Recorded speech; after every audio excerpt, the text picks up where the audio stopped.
The third person. The third person. Third Verse Morning Show is breakfast. I'm Justin. I'm Stat Quo. I wish you guys a happy morning. Happy Tuesday morning. All kinds of things going on outside in the world. The Knicks lost last night. President shows up. The Knicks lose. I feel like we saw this coming. Well, I knew it was coming because we got to pay these bills. So, I mean, we need the more games, the more money. You know what I mean? Anybody that thought that was going to be a sweep has no idea how business works. Economics. How much money do they make per game of that thing? It's got to be crazy. The NBA. Yeah. The visibility alone. So you're going to say, okay, we're going 4 games and then we no more NBA for how long? You crazy? You out of your mind. It's big business. Yeah. Them refs it was football out there. And them dudes tackle each other. That clip of Wemby mushing Brunson to the ground like a elementary school student. I loved it. No call. I loved it. Yeah. I mean, what we doing? Let's play. Right. Let's get out here. Let's do it. Let the boys play. But I mean, it was a good game. All the political stuff, you know, I definitely don't like New York fans. You know, not saying I got something against New York people. It's just the fans. You know, I seen a bunch of people in their San Antonio jerseys getting beat up, walking down the street.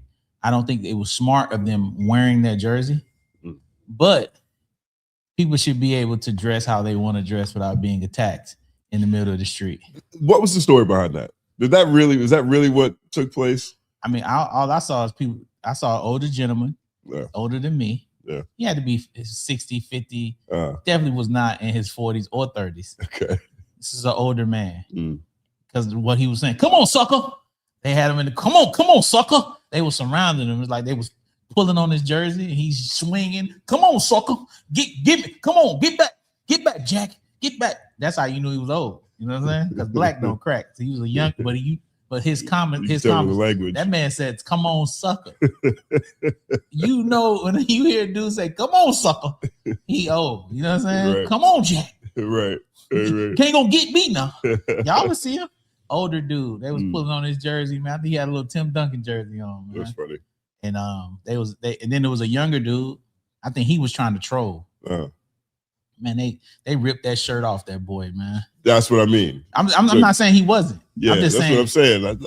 Like, you know, I know tensions run high in championship series. Absolutely. You know, but I'd be shocked if those guys had people jump them and they didn't instigate in some fashion.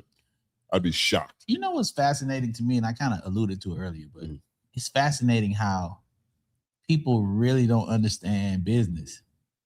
I guess because it's so clear when I see it. And people just really be looking at stuff. Like when they look at these sporting events, they really, like New York fans thought it was going to be a sweep. How could you think that? How could you even think that the amount of money that this is about paper? This is about sponsorships, commercials, eyeballs. You know what I'm saying? This is about making as much money as you possibly can. What are we talking about? It's not the Super Bowl where you just, you know, it's not like that. You got a collection of games, and the more games that get played, the more money is made. As a fan, you got to step outside of yourself and be like, hey, you know, like that's when I listen to some albums. When I listen to Drake's album, right? I can step outside of myself and say, no, I don't like these albums as a collection, but I do understand that it's great business. You know what I mean? When you talk about GNX, great business, not like us, phenomenal business. You know what I'm saying? I don't like albums that have 20 songs on them. I think that's too many records. But the actual business of it, J. Cole's album was phenomenal business because he has a fan base that is going to listen to those songs, regardless if they like them or not. You're going to listen to them, which means he stands to make more money and the company stands to make more money. So I just don't understand how people don't be seeing business and things like, so as a fan, you can't see that if they play 4 games, they make less money than if they play 7 games. And you can't see that the referees dictate the game. So if they can basically change, because these teams are so closely matched up, calls can change the whole game around. Right. And y'all can't see that that's happening. And that happens in sports all the time. Your favorite football team, all of a sudden now it's pass interference. It's pass interference in football. If y'all watch football, it's pass interference every time a cornerback is guarding a wide receiver. They're touching each other. It's handsy. Yeah. And the refs decide when to call. And it's one of the most unfair assignments in sports, by the way. You're running backwards. You're running backwards trying to keep up with somebody that's running forwards. Yeah. And he's doing, you don't know where he's going. Right. So he can go anywhere, this whole field, and you got to run that. I think that's the second hardest thing to do in sports is play cornerback. Third is quarterback, and number 1 is hit a baseball. Hit a baseball is ridiculous. Yeah. Coming at you 105 miles an hour, moving like this, and you got a bat that's the size of the ball pretty much, and you got to hit it. So I would say hitting a baseball, playing cornerback, and quarterback. But yeah, the economics of everything, guys, just pay attention. You start looking at the money of stuff, it'll kind of change your whole viewpoint of everything. Like, oh damn, that's why they did that. I want to give a shout out to Curtis Blair. Curtis Blair is a cousin of mine. He actually reffed the finals last night. This is his first time reffing the finals. He's been a ref for 18 years, so it's a big thing for him last night. And that's the top notch in basketball refereeing. Like, you get to do that. That's literally like that means you're the best of the best. Right. And you're in the finals doing it. You know what I'm saying? I mean, he started off refereeing college basketball. First, he played at University of Richmond. He got drafted by Houston. Was in the league for like a year or two, played overseas, and then came back, started coaching college or reffing college basketball. And then now he's in the NBA. Do you know what they make ballpark? I'm not sure what they make now. I think before they made probably something like $100,000. They make more than that now. Yeah, definitely make more than that now. But there's things I want to ask him. Well, you can ask him. I mean, you ask me everything. I have to ask him. I'll reach out to him all season and see what's up. But, what you want to ask him? Give me one for the people. This is our audience. Ain't nobody in here. I want to know how close Scott Frost and Donaghy are. Donaghy's the guy who was the guy caught gambling back in the early 2000s. I want to know that.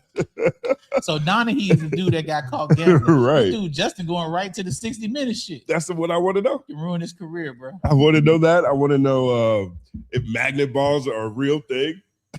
Yo, what's wrong with you, girl? You trying to get your cuz fired? Man. I want all things. I mean, I'm not going to report on this stuff. Oh my god! But these are things that I'm like, I would like to get the inside story on. You tripping? Dog. You gotta get out of there. Dog. You gotta get out of there. That's the truth. Give me 1 second. I forgot I gotta share this on Twitter real quick to make sure I wasn't just picking this up doing this. Okay, here we go. Thank you everybody for joining us this morning. We actually started on time. You know what I'm saying? Justin was here. Justin got here 30 minutes before we were supposed to start. I've been trying to get here earlier and earlier every time. Shout out to you, man. Like, just generally speaking, I'm trying to get here I want to get here at 7. That's the goal. You, but I had to finish a video for my channel before I could leave the house today. Man, so, you know what I'm back doing? I'm back cycling, man. Back cycling? Yeah, the Peloton. Yeah. Shout out to Peloton, man. Word up. Yeah, man, it's a good sweat, and it's not as I was running and pounding on my feet and my knees, but the cycling is much better. So shout out to Peloton. I'm back on the P, man. You know what I'm saying? I got all the people in there. Shout out to Tunde. She was my when I used to go to the cycle class, she was the instructor, and then Peloton actually hired her to be on the thing. I mean, on the, one of the instructors. I remember her last day working, she was crying and stuff. Shout out to her, man. She's super cool. She's doing her thing. I've never been into cycling. I've never been into. You would like it. I don't know, man. It seems so repetitive to me. Nah, you'll like it though. You put the right music on. Okay. Like, I had the Earth, Wind, and Fire joint rocking. I had the Prince joint rocking. You get all the Prince songs. Then you get the 2010s rap. You know what I'm saying? You get the hip hop. You get the throwback R&B. I'm telling you, it's a vibe, bro. You in that? Did you skate? Dog, I know y'all skated. I mean, yeah, we should go to. I grew up going to a roller skating rink. See, if you skated, because I grew up skating. Yeah. So riding the bike, skating, all that shit is what we did growing up in the South. I don't know if it was West Coast or they do that. I think they did. They skate? I feel like they did. I don't know, man. I don't know. I just think of gang banging and fucking, you know what I'm saying? I feel like that's definitely like a Black culture thing, though. Yeah, skating. Yeah. Oh yeah, they skate on the beach out here. Though. They do that. Yeah. Right. Yeah. But skating, riding the bike, though, that's what we did. You know what I'm saying? So getting on that bike, got something going. No doubt about it. I mean, come on, man, dog. You gotta get your ride on, boy. Sweating the toxins out, you know. But yeah, the running was too much pounding on my right. Knees, yeah, so the bike is good. Yeah, so back on that. Back to the game though. So one thing, I guess we could talk about this when DJ gets here too, because I know he's probably want to talk about this heavily. But is DJ gonna be here today? Oh yeah, we got to put that up. Let's put that on the screen. Yeah, is DJ gonna be here? Is DJ gonna be here today? Because we don't know. I definitely don't know. Because he's basically been like 50-50 the past. Last week was 50-50. I don't know if he's gonna be here. We have some insider. He may or may not be in Atlanta. Okay. We don't know if he's back. So maybe I shouldn't have said that, but he's supposed to come back. So we don't know what's gonna happen. And we just know the airport is closer to here than his house is. So it might happen, it might not. So before you make your vote. All right. Well, we shall see if DJ is here. But the thing about last night's game, huge conversation again. I watched Mace this morning talk about this too. A lot of people feel like the energy shifted when the president announced he came because you have extra security. It was more difficult for people to get in there. You take that, you mix it with the fact that these ticket prices are insane, and now the whole vibe is a bit different than normal, or at least what it has been in the Garden for the Knicks during the playoffs. What do you think about that? I do think the ticket prices are crazy. They outprice the fanatics. So it's like, the people that really are going to be rambunctious and make it a real toxic atmosphere, you kind of outprice those people. You very rarely see someone that can pay $500,000 a ticket be acting crazy. You got 3 or 4 people, Timothy Shamala, whatever his name, Shamalalala, Spike Lee, Fat Joe, Tracy Morgan, DJ Khaled. Them probably the most rambunctious people that spend Khaled wasn't actually. Khaled was just over there looking at his phone the whole time. Well, yeah, he was checking to see if Drake dissed him again. That's what he was looking. He was seeing another song drop. Did he drop something else? Say what did Drake say? Did Drake diss me again? So yeah. Shout out to Khaled for getting on his weight loss journey and doing this thing. But yeah, back what you were saying, this whole thing with the president coming in there jinxing it. I mean, they can say whatever they want, but this is economics, and Mace knows that. He knows what's going on. So a game was going to have to be lost in order for the mission to be accomplished. Yeah. And so it didn't matter who came in there.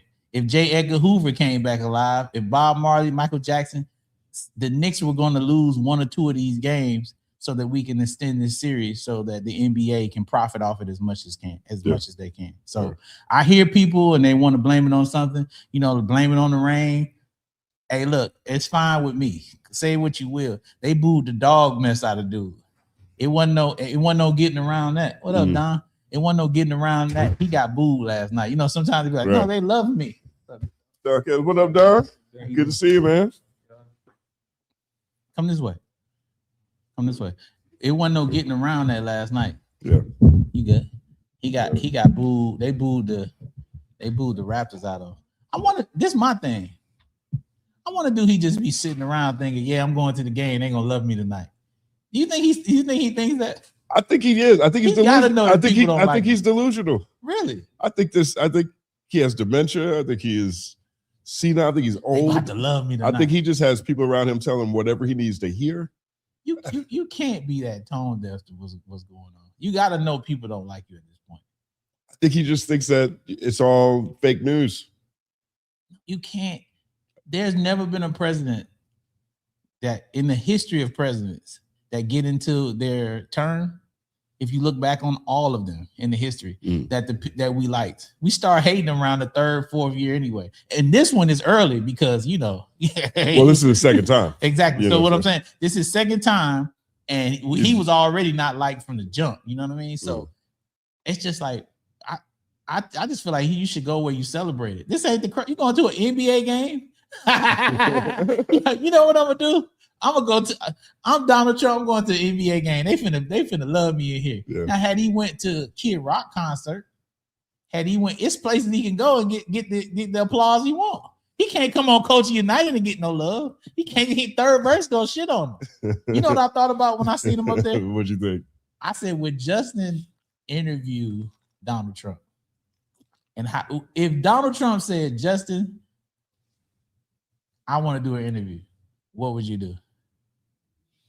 I'd say, yeah, let's do it. Ooh. And that's it. It might end up like him talking to that one Kristen Welker this weekend. He ended up getting up and leaving. I mean, he's emotional. He stormed out of it. He stormed out of it. You're supposed to sit in there and talk to that lady, man. She was asking good questions. It's Trump. He don't have to do anything. That's true. That is the thing. That's true. He don't. Especially at this point. No, he don't. Like, he is literally doing all the things people gave money to do, enriching himself and waiting to die. Even his things he says sounds like that. I don't think I'll probably get into heaven. Probably won't. I probably don't have that many days left, Like, he is just hooking his family up, basically. And he kept, it's not something that I think is shocking. Oh, no. From him, because he's been this, and New York knows this. New York knows this. I mean, that's the thing to me. When I found out he was going to the game, I'm like, oh, this is so Trump. Because a lot of times people will decide not to go if it's going to be a distraction for the team they want to win. Yeah. Trump's like, oh. Does he like the Knicks? He's from New York. He was a Knicks fan in the 80s, in the 90s. In the 90s, he used to be courtside a lot. Oh, wow. Yeah. Like when watching those games on TV. That's when everybody loved him. Hip hop loved Trump. That's crazy. Everybody loved his brand. Yeah, people was like, I want to be rich like Trump. Yeah, it was his brand. Mac Miller had a song, Trump. That was his hit record. Mm-hmm. Producer that used to me and DJ managed Sap. Yeah. Produced the hit. I guess he can't even brag about his hit no more. That YG F Donald Trump song is timeless now. It's timeless. It's timeless. YG and Nipsey. That's a classic. It's a classic now. That's you can play that everywhere. That's knocking around the US. Mm-hmm. That's knocking around the globe. Yep. Throw that on and they probably playing that in every country. For real. Donald Trump. F Donald Trump. Except Israel. That's the only one. Nah, they probably rocking it over there too. They mad at him too. I don't know. They mad he ain't doing what they want to do more. It ain't enough. They doing it as far as I can tell. They want more, dog. They want more. Listen, what's crazy is people not reading. Once it's like a child that it's like me with hot fries. Right. Once I get one hot fry, I can't just eat one hot fry. I want the whole bag. They want the whole bag, dog. One hot fry ain't enough. You know what I mean? Yeah, it's funny. That boy. So do we have the poll up? Do we have is DJ showing up today poll up? Do we have it up on the StreamYard? Oh, 61. I think it was like 50. Usually whenever I see it on StreamYard, it's on the screen. Yeah, it was. I ain't see it. I just voted though. I voted. I see it on the YouTube. I don't see it. Oh, there it is on top left. Okay, there it is. Dope. All right, perfect. You voted? What'd you vote? What did I vote? Yeah, what'd you vote? No. I vote no every time though, just because I'm just negative. Even if I know he's coming, I still put no. Yeah, that's funny. Just for the sake of it. How's your back, though? It's getting better. Okay, good. Still not all the way there. I didn't do very much this weekend. I just hung out in the hot tub for the most part and just rested. I'm still not back in the gym. My whole internal clock is off because of that. My energy is off because of that. But it's significantly better than last week. And I'm taking Tylenol. So that's what it is. But I mean, it's just, I guess it's just my body and my age at this point. You know, it wasn't anything. It wasn't like I was outside, you know, scaling buildings or anything. I wasn't deadlifting some crazy weight. I was just at Trader Joe's, man, getting some pineapples. I remember my 32nd birthday. I went to open the refrigerator, just regular open the refrigerator like I normally open it. Yeah. Pulled it. I had just turned 32. Opened the refrigerator. Like my whole right side felt like I just pulled something and went all the way out. I'm like, what the hell? That's how you know it's like a car. You know what I mean? Some of the parts just start breaking down as you get older. That's how and the older you get, the worse it gets. That shit is crazy, man. Well, I hope your back get better, man. Thank you, man. I appreciate it. Cracked. It definitely feels better. Word up. The third Thursday. All right, so we have a big album that dropped this weekend. Big shout out to Vince Staples. He put out his new project called Cry Baby. It's his first, now that he's an independent artist. He was previously on Def Jam. And this album has a lot of people talking over the weekend. Now, the project, we first heard about it in the end of April, if I'm not mistaken. He put out his first video, Blackberry Marmalade, which was age restricted by YouTube because it was from the first person point of view of a mass shooter. His next video was White Flag, and it has Vince Staples painting the American flag all white, and then they hold it up, and then he shoots at it with an AR-15 because there's really no truce in America when you're being touched by Uncle Sam. That's a quote from one of my favorite songs off the album, TV Guide. It's a real look at just the images that were fed all the time, and a lot of the ways this country will force you to sacrifice your humanity. You know what I mean? Heavy listen, heavy project, and it seems like the reviews are largely positive, if not extraordinary. And I think that is something that stands out on its own, probably most particularly because it is definitely rock, punk, leaning, inspired, and infused. I'm a big fan of the project. What do you think of it? I know I try to be consistent and talk about the business of things, but as a person that grew up in hip hop and understand the revolutionary nature of it and the lack thereof we have right now, I just think this is probably one of the most important albums that have come out in the last like 5 years. I've never seen an artist take this type of gamble with themselves. I mean, he put it out there. And to be so young, I don't have an experience of working with Vince Staples. I know y'all be like, man, who do you know? I don't know Vince. Never met Vince. Mac Miller used to always tell me about Vince and how dope Vince was. But I don't know Vince. I don't never worked with him. Don't know nothing about him. But just as a person on the outside looking in, I thought this album was fantastic. I just love the messaging all the way through. It was consistent. It didn't sound like anything else that he had ever done. It was experimental. He took so many chances. It just reminded me of the rebellion of why I fell in love with the West Coast from the beginning. NWA had a rebellious nature. Ice-T was rebellious. Like, they were talking about what was going on in their communities and what was happening. Man, Vince, like, man, he took racism and he took all these things, the imagery on TV and all this shit. He took that shit head on and didn't care. You know, he's taking us. I don't think people understand the risk that he's taking to speak like this on record. He's risking his whole career. And of course he couldn't put this out on Universal. Well, of course they weren't going to allow that. You know what I mean? Of course he couldn't say the things that he's saying, because normally with this type of conversation, you got to mask it. You got to do what Kendrick did at the Super Bowl. You got to do what Bad Bunny did at the Super Bowl. You got to put the cheese over the broccoli. You know what I'm saying?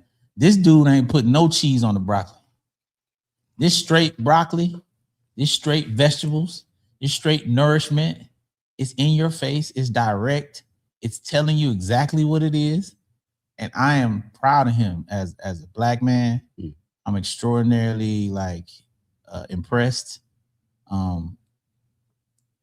It's not even though I don't gel with a lot of the music per se, I'm still gonna go back and listen to it just as a fan of what he did. Yeah. Just because I want to support it that much. I want to support him for what he did. I think more artists need to take these type of leaps. Even if you're not gonna have the conversation, but even sonically, right? Because this is how you push the genre forward.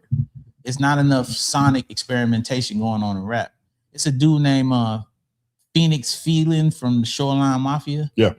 He just dropped a song that sounds like an 80s record. It's a hit record. But that's that type of experimentation that you have to push hip hop forward. The only problem when you get a sound, everybody just tries to copy that one sound, and then you just get stuck in that. So what Vince did with this project is, yeah, it's punk rock, but he's still rapping over these tracks, and he's still doing what he's doing. So that can influence someone else to come along and hear what he's doing, take what he's doing, make a real smash. Imagine if Vince had a smash, how impactful this album would be. Imagine if like the TV song was a real hit record, like Spin That from Carisha, right? And it possibly could be with this type of messaging. This is how you change the culture. This is how you change what you see. This is how you change the charts. This is how you influence, you know what I mean? By taking these type of risks. And I just want to say to him and his team, salute to y'all. Sure. Shout out to y'all. Sometimes as business as I want to be, I have to step outside of that and say, you know what? We're going to put the business aside right now because this is more important for the greater good of what we're doing. And salute to you. Justin asked me what my top 5 albums that came out this year. This is the first album that I will put in there because of the importance of it. The rest of this stuff, the only reason why it's important is because of the finances. J. Cole, Drake, Don Toliver, it's all about the money for me with those. You know what I mean? But this is fantastic for what it means. This might be the most glowing review I've ever seen or heard from Stack Row, man. Yeah, it's fantastic, dog. It's not even about I'm kind of shocked, to be honest. I thought you might be over here like no hits.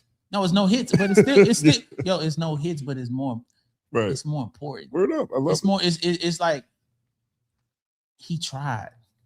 You can hear it. Yeah. You get what I'm saying? Yeah. If you give me a record, if he had done all the stuff that he was doing before, I would have come and shitted on it. But you can hear that he actually gave an effort. Yeah. He tried.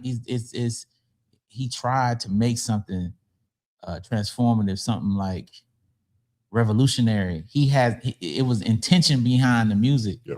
He sat around with his guys and said, yo, what song's gonna be here? The transitions at the end of the record.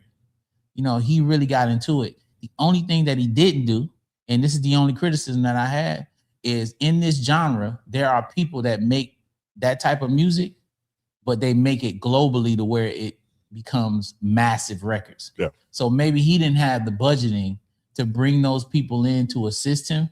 That's the only thing that I would have on 1 or 2 of those songs.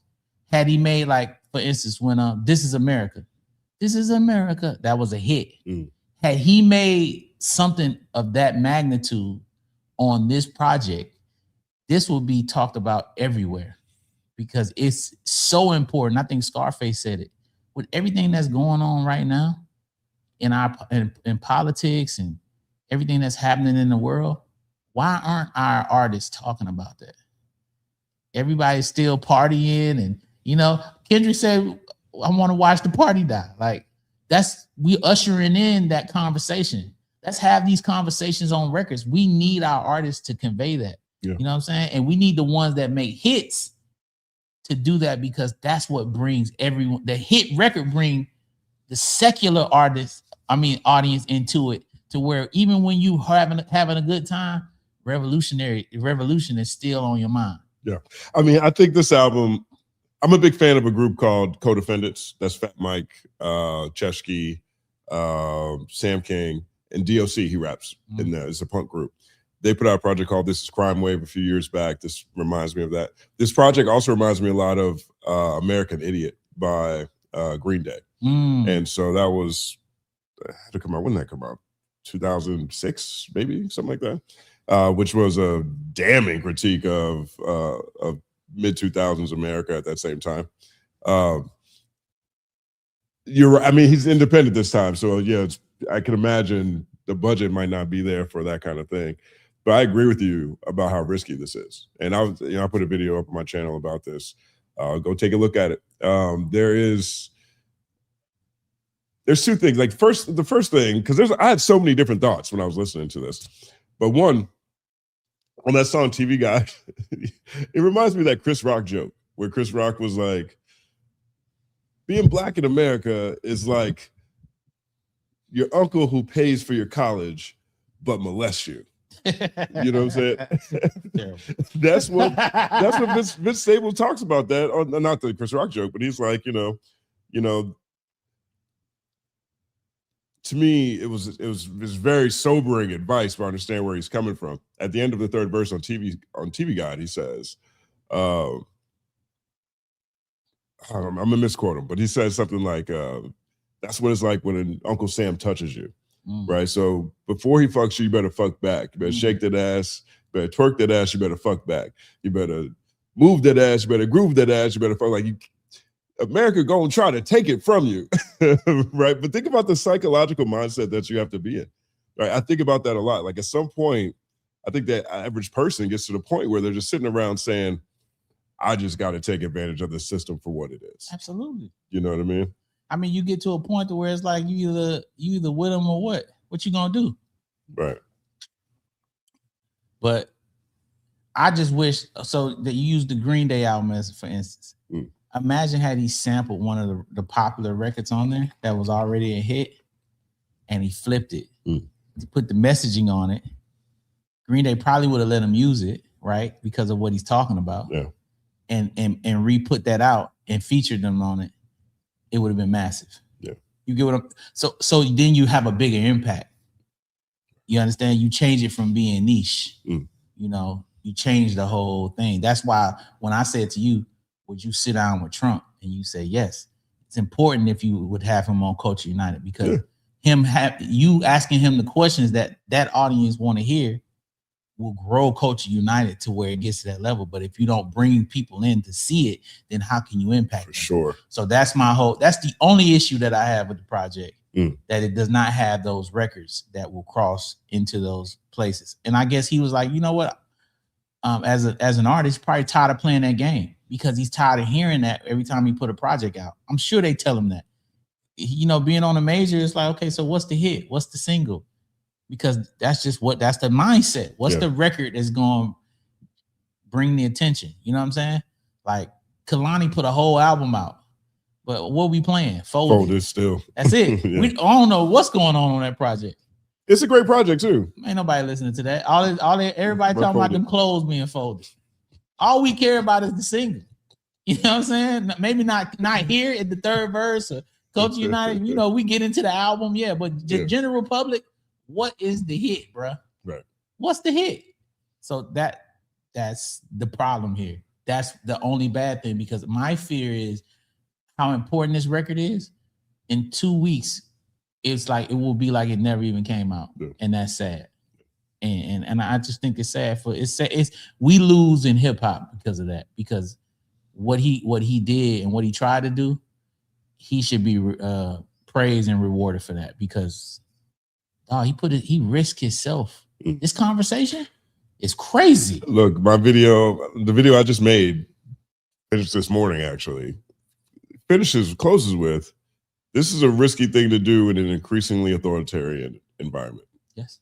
Like, just straight up. I mean, he has a song, one of the songs on there that's really dope. I mean, it's only 10 songs. You really can't, I wouldn't say there's any misses, to be honest. Straight through play. Yeah, just straight play, replay value, it's good. Whole thing. But Go Gorilla. Crazy. The first verse he talks about, it's about police brutality largely, but the first verse he talks about how his mom was the one who warned him about, you know, how we can be treated by the police at times. And then the last verse, he talks about how he got slammed to the ground by a police officer and didn't even tell his mom because she knew the program already. It was nothing to talk about. There was nothing to talk about. You know how sobering of a thought how crazy that is? I got a story for you. Break it down. I remember going into a store in college in Gainesville, Florida. I had felt like I've been racially discriminated against before, but I remember me and my boy, Jonathan Davis, we went to this store and the white security guard followed us all around the store the whole time. And I remember me and Johnny, you know, we was laughing about it as if it was just regular. And I ain't tell my mama or nobody. I ain't tell nobody about that. Actually, I think me and Johnny talked about it, but I don't think I've had that discussion with anybody outside of that or anyone in authority, because it's just, as they say, par for the course. Right. And it's kind of like his situation with the police. It's not if, it's when. You just grow up expecting that certain thing. Even being out here, when the police get behind you, you just get this uneasy feeling. You know what I'm saying? Yeah, that's exactly what you described as sergeant. You get this uneasy feeling where you're not comfortable. It's one of the main reasons I stopped driving, because, you know, in the Sprinter, I can't see who behind me. Right. But when I start driving again, and because I went through a midlife crisis and bought a whole bunch of stuff I shouldn't have bought. Anyway, that just happened. Midlife crisis is real, guys. As men go through it, we buy dumb things like Rolls Royces and Bentleys. That sounds like a whole separate segment. So stupid.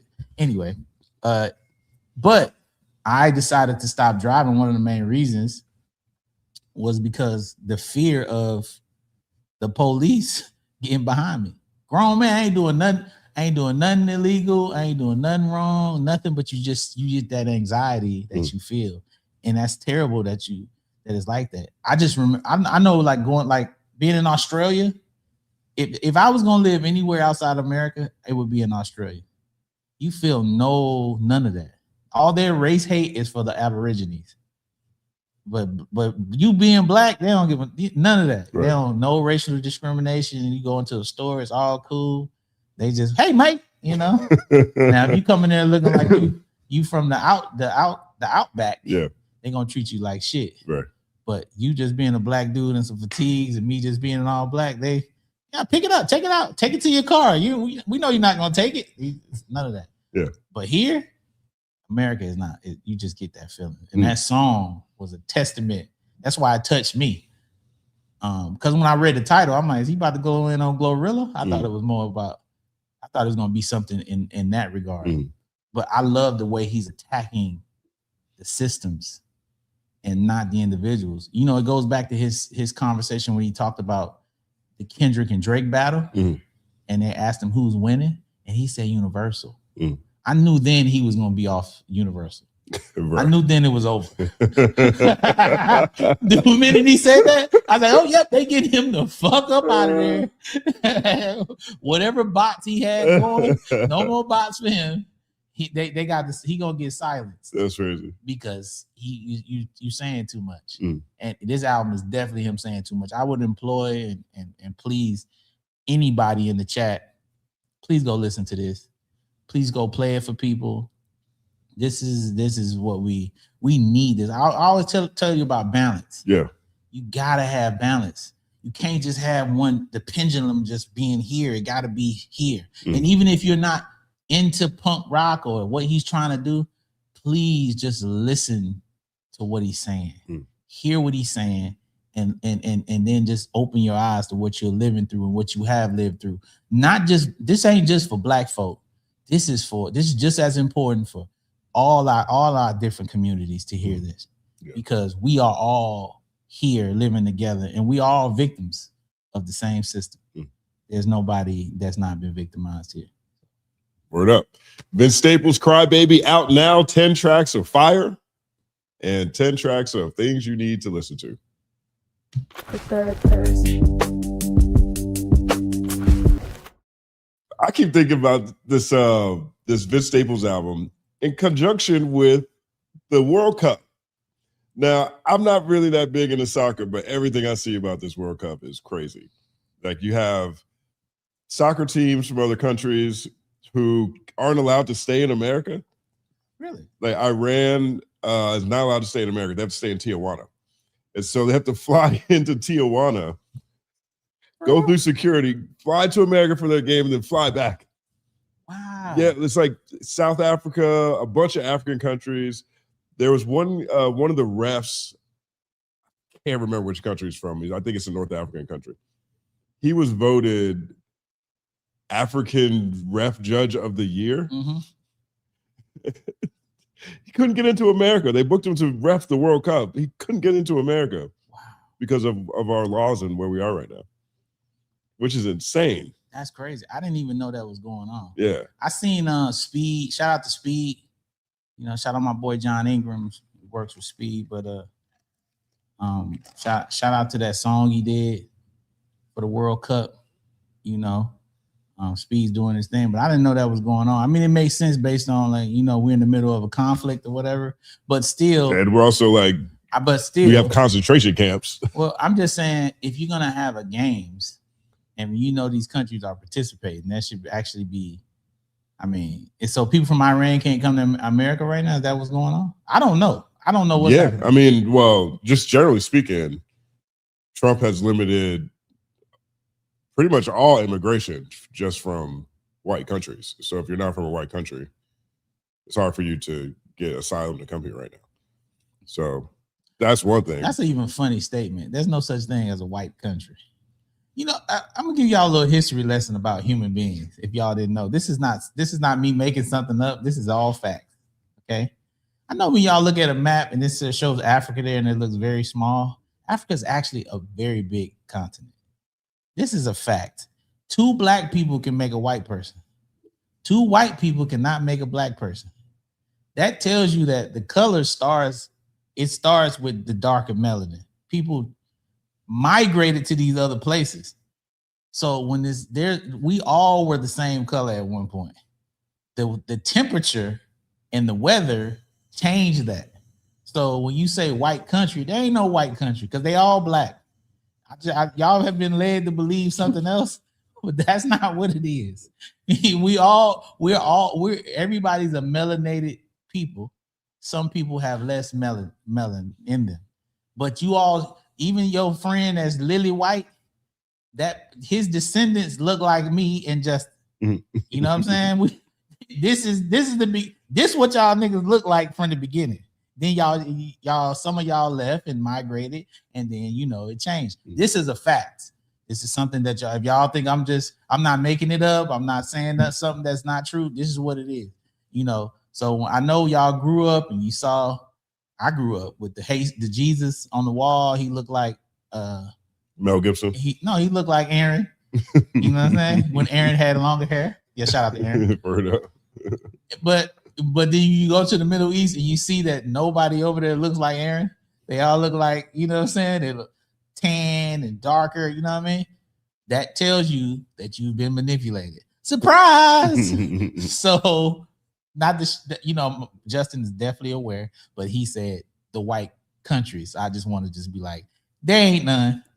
ain't none. That's called media. That's called media. But on the real ground level of this, it's all melanin. It all begins with the melanin. You know what I'm saying? So, but I mean, there's just a lot of challenges. The ref, for example, his name is he's a Somali referee named Omar Artan, who was said to be the first from his country to officiate at the World Cup finals. He's been denied entry into the United States. The Senegalese delegation gets this treatment and arrival in the USA. They're on the tarmac. Like, if I showed you this video, it looks crazy. They're on the tarmac. They're just treating them like they might be smuggling bombs coming through. So either way, I mean, but this is, and then you start factoring in like the ticket prices to the World Cup. You know, like talk about like $100 train ride from New York City to MetLife Stadium. Who doing that? I don't know, bro. My timeline on TikTok is $5 meal deals, and you know what I'm saying, 3 for $10 at Chili's, and you know what I'm saying, all you can eat at Applebee's for $15, and Costco cutting prices. Yeah. You think I'm about to pay $100 for a train ride with a bunch of people that stink just squeezing next to me so I can go sit at a game? Nah, bro, you better get, and that's before you pay for the game. Yeah, I'm cool. I'll just watch it at the crib. Yeah, we'll stream it. We'll stream it, big dog. You know what I'm saying? I ain't with it. The World Cup starts this week. Let us know if you're excited about it. Who's your team? If you're going to go to any games, if any of this affects you. But this is nuts. Like I don't remember seeing. I mean, generally speaking, when the World Cup or the Olympics was in Brazil, I think that's the only global South country to ever have Brazil as the Olympics. And I just remember all these stories about favelas and all this poverty that they were hiding and all this stuff.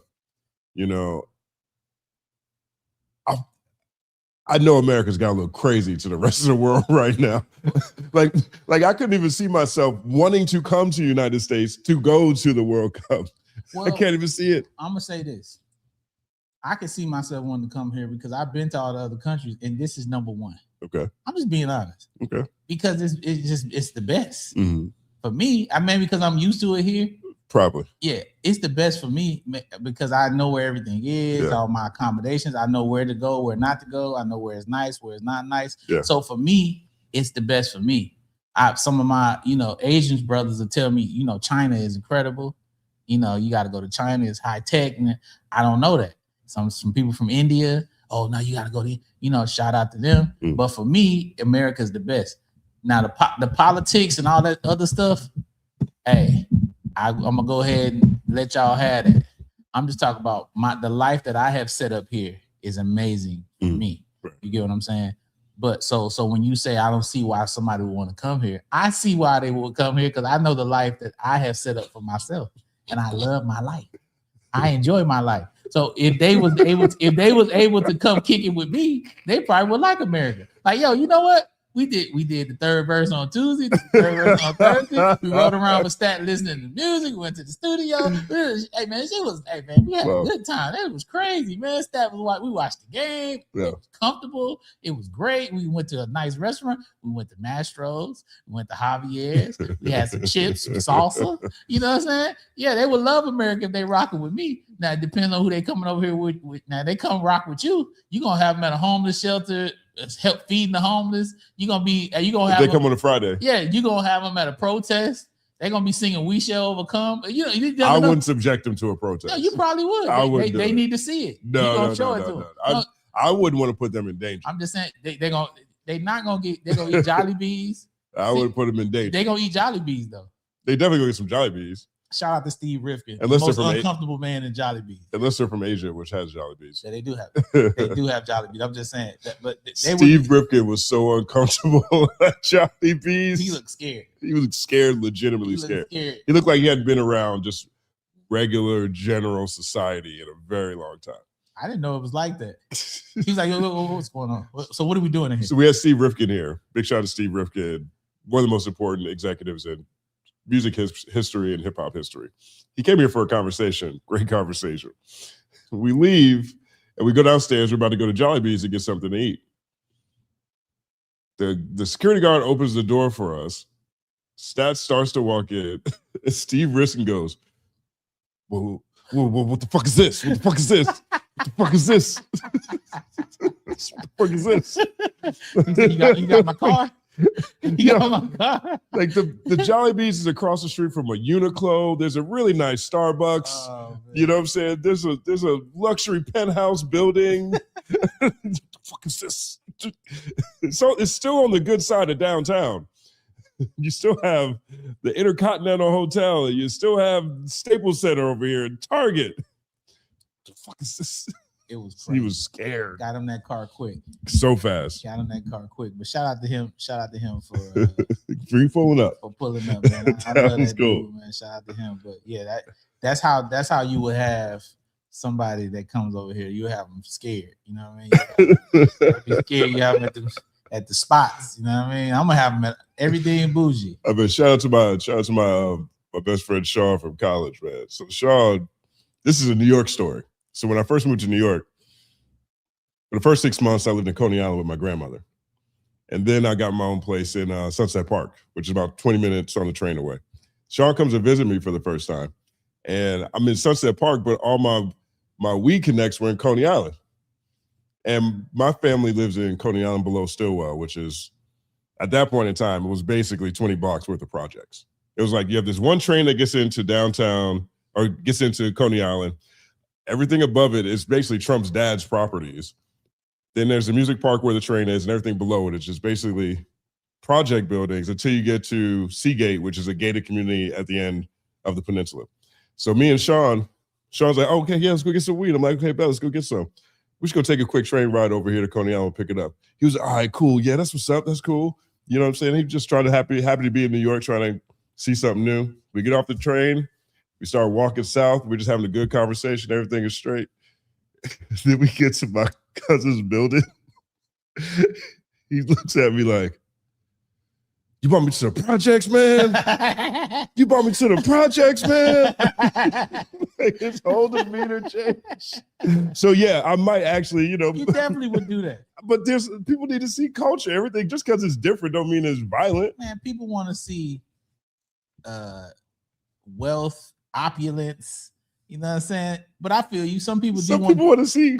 I don't want to see that. Yo, this is a really sad thing, but poverty tourism is out of control in LA.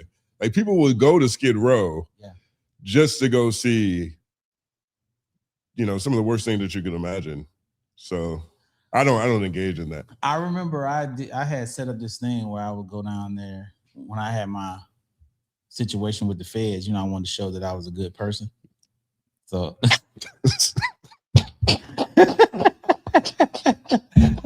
It's just the way you said it. I'm just being honest. I'm just being real. So I set up this whole foundation where I was just every weekend, my assistant, we go down there and taking food, and you know what I mean. And I just remember everybody telling me like, be safe because don't get poked by nothing. It was crazy. You know what I mean? I remember that's when I volunteered at a homeless shelter, the Dream Center. Yeah. I would volunteer over there.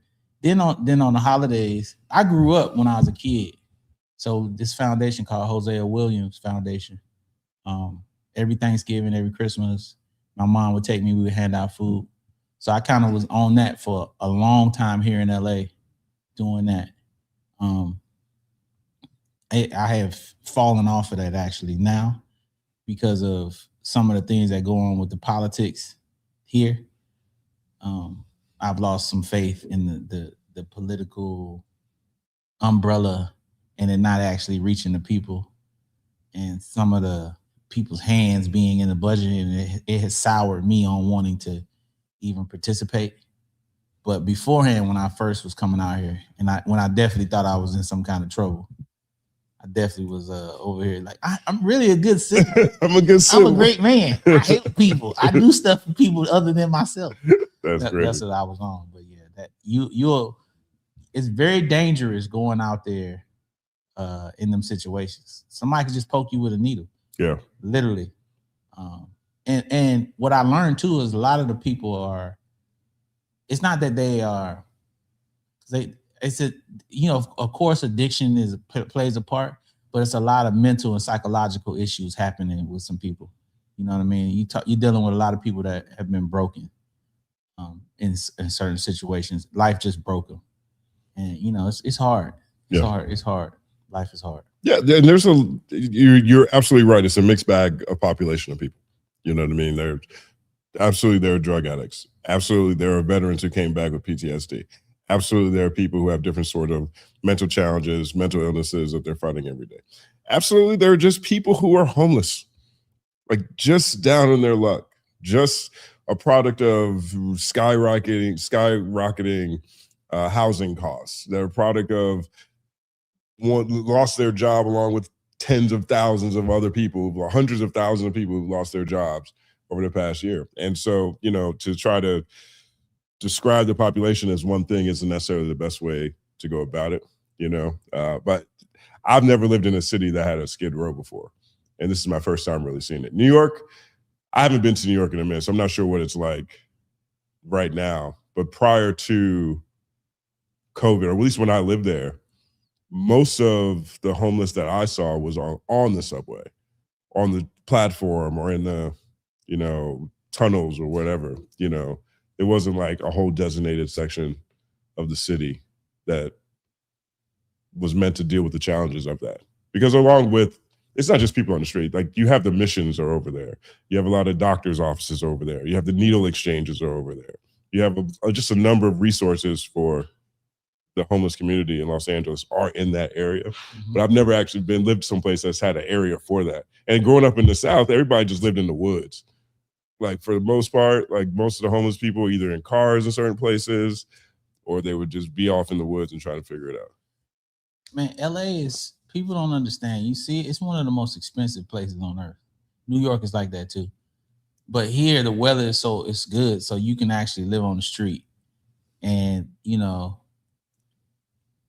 they do a good job of trying to provide certain things for the homeless people. It just, a lot of the resources don't get down to the people the way they're supposed to. Because if you really look at the amount of money that has been spent, it shouldn't even be a problem here. But just like anything, you know, you have politicians, police officers, teachers, fire people, firemen, firewomen, are all underpaid. So you take a politician, you're over $1 billion budget, and then you make $65,000 a year. You barely paying your bills, but you have lobbyists trying to get you to vote in a certain direction.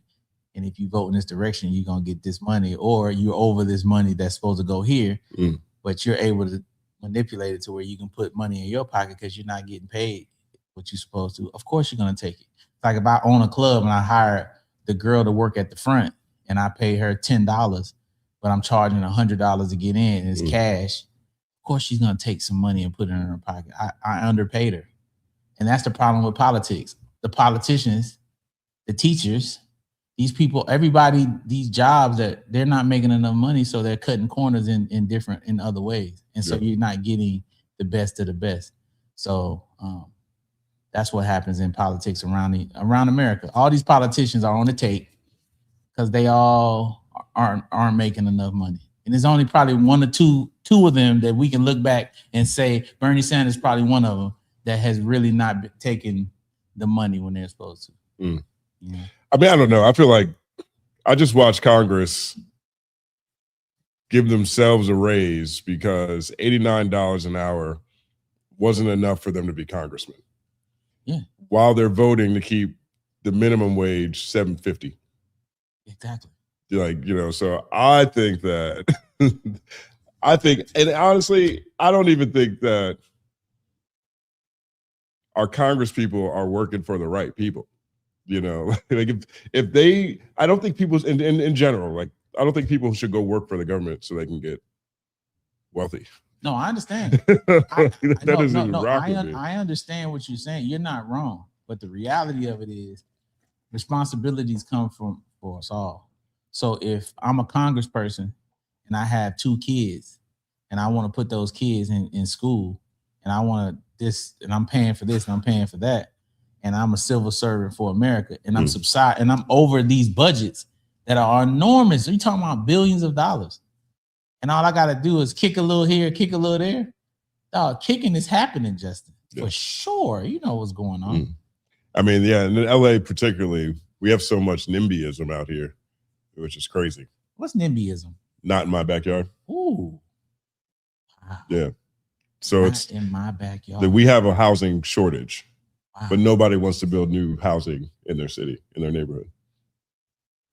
Like, you imagine going to, like, particularly the surrounding cities. Like, LA is forcing it in a lot of places, but like Santa Monica ain't trying to have no affordable housing. Culver City ain't trying to do it. Malibu ain't trying to. Nobody's trying to do it. So you have a housing problem, but nobody. So how do you fix a housing problem? You have more housing. So you have that on one end. On the other end, you have all this corporate housing that's unused. That's just tax write-offs. But people want to complain. What about New York? All them high rises. Same thing. Empty. Yeah. $1 billion condos just empty. Nobody living in them. Nobody there. And what they're doing here to LA, they're taking office buildings and they're flipping them into residential apartments. And they're saying only a portion of it is for low housing. But they normally they vet who's coming in there so crazy that the people that really need it and that don't even necessarily get in there because the lists are so crazy long. They did this in New York too. Exactly. Yeah. Then it ends up being what you got in New York. It's like a cycle where you just got billionaires row. They say it's like 95% vacant. Right. It should be no homeless people in New York City. There shouldn't be in any of these cities. There should be no homeless people. Right. It doesn't make any sense. Right. And then, so I tend to bristle when people direct their ire at homeless people or people on the street. I personally feel like you don't really want to solve the problem. You just want to put people in jail. If you want to solve the problem, you would look at, okay, well, how's this problem start? Same thing with like when they talk about immigration, illegal immigration. Just stop destabilizing Central and South America. Stop making all these other places so horrible that people have to leave en masse and run here. But people don't want to do that. People want to look at where the problem is right now, and that's just a totally different thing. That's a good thing. So if you fix where people are leaving from, then they won't want to leave. Yeah, it's like healthcare. That's true. If you make it so people can go to the doctor for preventive care, you're not going to need as many expensive procedures. You're not going to have the same strain on certain aspects because we don't really have preventive care. How about take the mess out the food? How about that? How about let's take some preservatives out the foods, then we won't get as sick from the food. Right. How about when I go overseas and I eat? How about I lose weight eating more food than when I eat a loaf of bread over here? That's what I'm saying. Yeah. Stop selling rubbery watermelons at Walmart. Cut the watermelon open. It's like rubber, dog. The chocolate like rubber. I wouldn't even know. I don't even eat watermelon. Listen. I don't even understand you. You are disrespecting your lineage, sir. That is gold. That's our history right there. You crazy? You are disrespectful. I want to know in the chat, is there anyone else in there that don't eat watermelon? Because that is one of the most disrespectful things that Justin's ever said to me. When he told me he didn't eat watermelon, I was like, wait, hold up. I've only heard that one other time in my life, and it was a white girl. The one time I ventured out and tried to go on a date with a white woman as an adult, she said she didn't eat watermelon. Out of there. Yeah. It was never going to happen. It was never going to work. Dog, watermelon? The greatest fruit ever made by man? Or is made by the heavens and the stars above? Are you kidding me? Dog, it's so sweet when you get the right one and it's not filled with all the calories. You know what I'm saying? It's great. Now, we didn't ruin it because when I was growing up, watermelons used to have seeds. Now, they all seedless. So it's probably not even real, but it's still better than watermelons and grapes are my two favorite fruits. Red grapes, bro, are the shit. That was one of my favorite Fonte lines. Used to have a thing for weed, women, and grapes, and I like them all seedless. Oh, wow. Man, you don't want a woman with no babies. I mean, Hey, shout out to that dude that I posted on Instagram that married that lady with them 5 kids, man. Shout out to you, sucker. It's a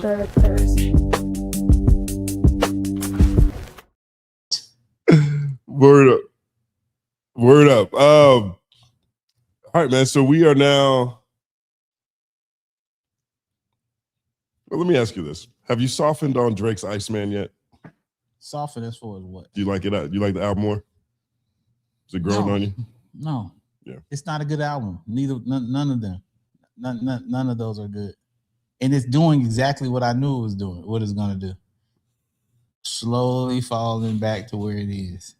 You're watching something that was popular because of who he is and how important he is to music, but based on what he's done in his past, but not based on this work. It's becoming what it is. It's super average. I heard Jadakiss talking about the song that I actually like, where he's dissing Khaled on it. He was talking about how dope it is. Yeah, that song's dope. Shebang, that's hard. You know what I'm saying? And maybe a couple other ones on there that people like. I'm not really a Janice fan, but you know, I can see why people like that too. But other than that, what are we talking about? We'll go through chart report on the Thursday show. Yeah. So won't go into super details today. But Iceman still is number 1 this week. Mm-hmm. Habibti has fallen to number 10. Mm-hmm. Maid of Honor has fallen to number 18. Mm-hmm. And Maid of Honor is the one that people are saying is the best. Mm-hmm. I mean, that's the one I said I thought was the most interesting. But you're gonna see as time goes on. Just how did I rank these? I said GNX was the best out of the 3 guys. I said Iceman second, and I said J. Cole's album is 3rd. You saw how Cole 3rd week, Cole have pretty much out of there. Drake is this 3rd week is lasting a lot longer, still at 1. But GNX sat up there for an extended period of time because he had real bona fide records that extended the life of the project. I don't think Drake has those songs here. Now, I could be wrong, but I don't think he has them. But I'm going to say also, again, because I don't just want to be on here just bashing, I think this was great business by him and his team. They did phenomenal business. It made a lot of money. It proved his worth in the marketplace. And shout out to him because he's about to get paid. Yeah. And all y'all people that think he's not about to get paid and he's done. I remember people telling me with the battle, Drake is finished. I was like, what are y'all talking about? How can he be finished? How can he be finished when people are going to want to hear what he has to say? You get what I'm saying? Yeah. That's like when people say, oh, Kendrick is done. How is he done? Drake just dissed him again. So Kendrick, right, when he comes out again. Kendrick's on the clock. Is that what you're saying? No, I'm not saying he's on the clock, but I'm just saying people are going to be intrigued by what he will or will not say. You get what I'm saying? Right. And that intrigue means what? Money. Interest. Attention. Eyeballs. So how can he be done? Right. How can he be done? When we want to know what he has to say. What do you have to say about what Drake just said? You get what I mean? Floyd is doing. Floyd, little happy little Floyd. Floyd does what Floyd want to do. Floyd is the happiest dog I've ever seen. All the time. So Janice STFU has now fallen to number 3. It's no longer number 1. Number 1 is Hate That I Made You Love Me, Ariana Grande. Number 2, Choosing Texas, Ella Langley, which is a real hit. That Choosing Texas is a real hit record. But Janice is now at number 3. Shebang is at number 8. Ran to Atlanta is now at number 12. Whisper My Name is number 18. And National Treasure is at number 20. And that's the Drake that's in the top 20 now. That sounds about right. Sounds about right. And guess what? Those are all the songs we like, by the way. Falling, baby, I got you. I'm gonna keep on falling on down, and the cream is always gonna stay where it's supposed to be. So it's gonna be 1 or 2 songs, like we said, that is going to stand the test of time, and that's what's gonna be this project is about. Like that's what it is. You said you like the Kehlani album. It's good. It's not, because it's not good. Let me tell you why. Because we only care about Folded. From a hit standpoint. Dog, you can't put out a project with 20-something songs on there or 20 songs, and all I'm talking about is 1 song. That's not a good album. Y'all can't tell me a good. I think there's other good songs. I just don't think that there's hits. No, but that's what I'm saying. But you say it's only good if it's a hit. Nah, but it's not penetrating what's going on. So, okay, for instance, we talked about Mint's album, right? Yeah. I think that album's good because it actually has a point. He's actually trying to give us a message. He's actually trying to he has a purpose. He's trying to change the world. You know, he's going left when everybody's going right? If you're making music and you're going right with everybody else, right? Then how are you going to stand out if you're not making something that's incredible? Leon Thomas, he had Mutt, right? But he had other songs on that album that were just as crazy. Yes, it is. I can name other joints from the album that's crazy. What are we talking about from Kehlani album? Nothing, because it's not as good. It don't have to be a hit, but it has to be as good and be comparable. Like Don Toliver's album. he's got body, but he got other songs on there that's like just as good to where you like, damn, I could tune into the project. You actually talking about it. Like, bruh, we ain't talking about none of them. That's them Drake songs, dog. Some of them joints, ain't nobody talking about none of that stuff, bruh. He know. I listened to Take Care the other day. I listened to Views the other day. Dog, he knows, bruh. But guess what? It's his 14th album. So the fact that he's even putting out music and we still care is a testament to him and how great he is. Like people told me, man, that Jay-Z freestyle sucked. The man is almost 60 years old. You still are interested in him dissing anyone at 60 years old. That is a testament to the greatness of Jay-Z. You know what I'm saying? Because when I was young, when I was a kid, at 50 years old, it was over with. We actually have conversations about 60-year-old rappers. Kanye West is 50. He's 50 years old. We posting Kanye like this nigga is in the, you know what I'm saying? That's a testament to these people's greatness. Drake is 40. We still talking about this old nigga. You know what I'm saying? Kendrick, 38, 39. That's 40 years old. Somebody he's only 38. Nigga, that's 40. We still talking about these old niggas. That tells you how weak it is down at the bottom. It's weak down there, dog. So, now, have you been keeping up with this Drake Sauce Walker situation? Love it. It's like Young and the Restless. All right, so one of my favorite things. So for people who aren't aware, Drake and Sauce Walker have had beef. Feels like all century, to be honest. Probably since the late aughts, maybe mid aughts, definitely in early teens. And so they've had encounters, run-ins at various points in time over the course of their career. Now, Sauce Walker released a diss track at Drake 2015 called Whack to Whack, I think maybe 2015, 16. Whack to Whack. It's amazing. It's actually one of the best Drake disses ever created. It's a great song. But things blew up again in recent weeks when people realized that Drake takes aim at Sauce Walker on Janice Shut the Fuck Up. And so on the song Janice Shut the Fuck Up, he says, where's this quote?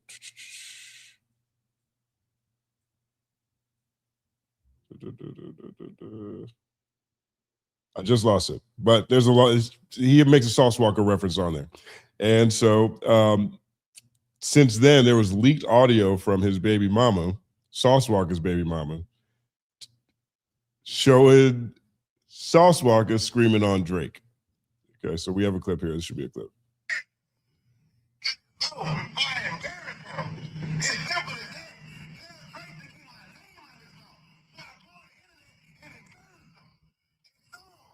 Show him right.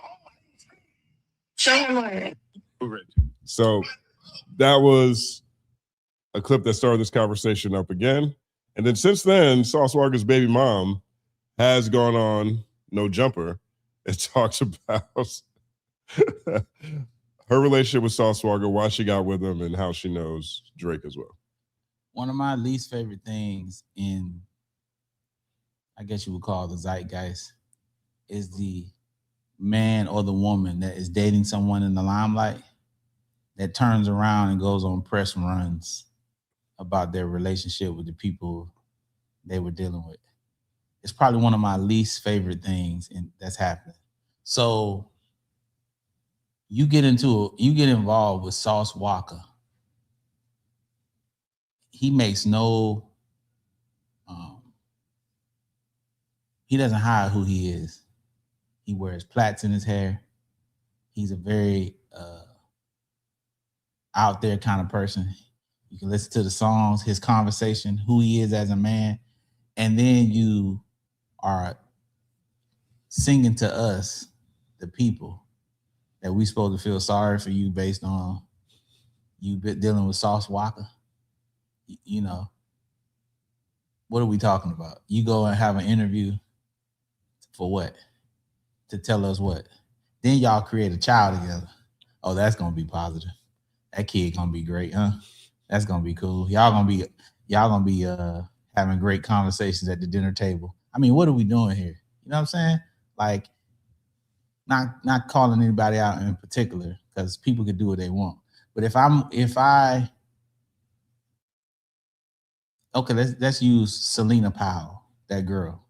I think she's known. She talked about how she slept with the whole Phoenix Suns basketball team, allegedly, right? Okay. She's had different relationships with a lot of celebrity men. And that's her thing. She does interviews. So I meet Selena Powell at a gas station. I get her number, and then I say, I'm gonna make her my woman, and then we're gonna just have a great relationship. And then when the relationship ends, I go on my social media and say, man, she was a hoe. She did this, she did that, she did this to me. How could she do that to me? She's Selena Powell. That's what she does. You know what I'm saying? Like, what are we talking about? Man, I bought a dog, and all the dog do is bark and want to eat.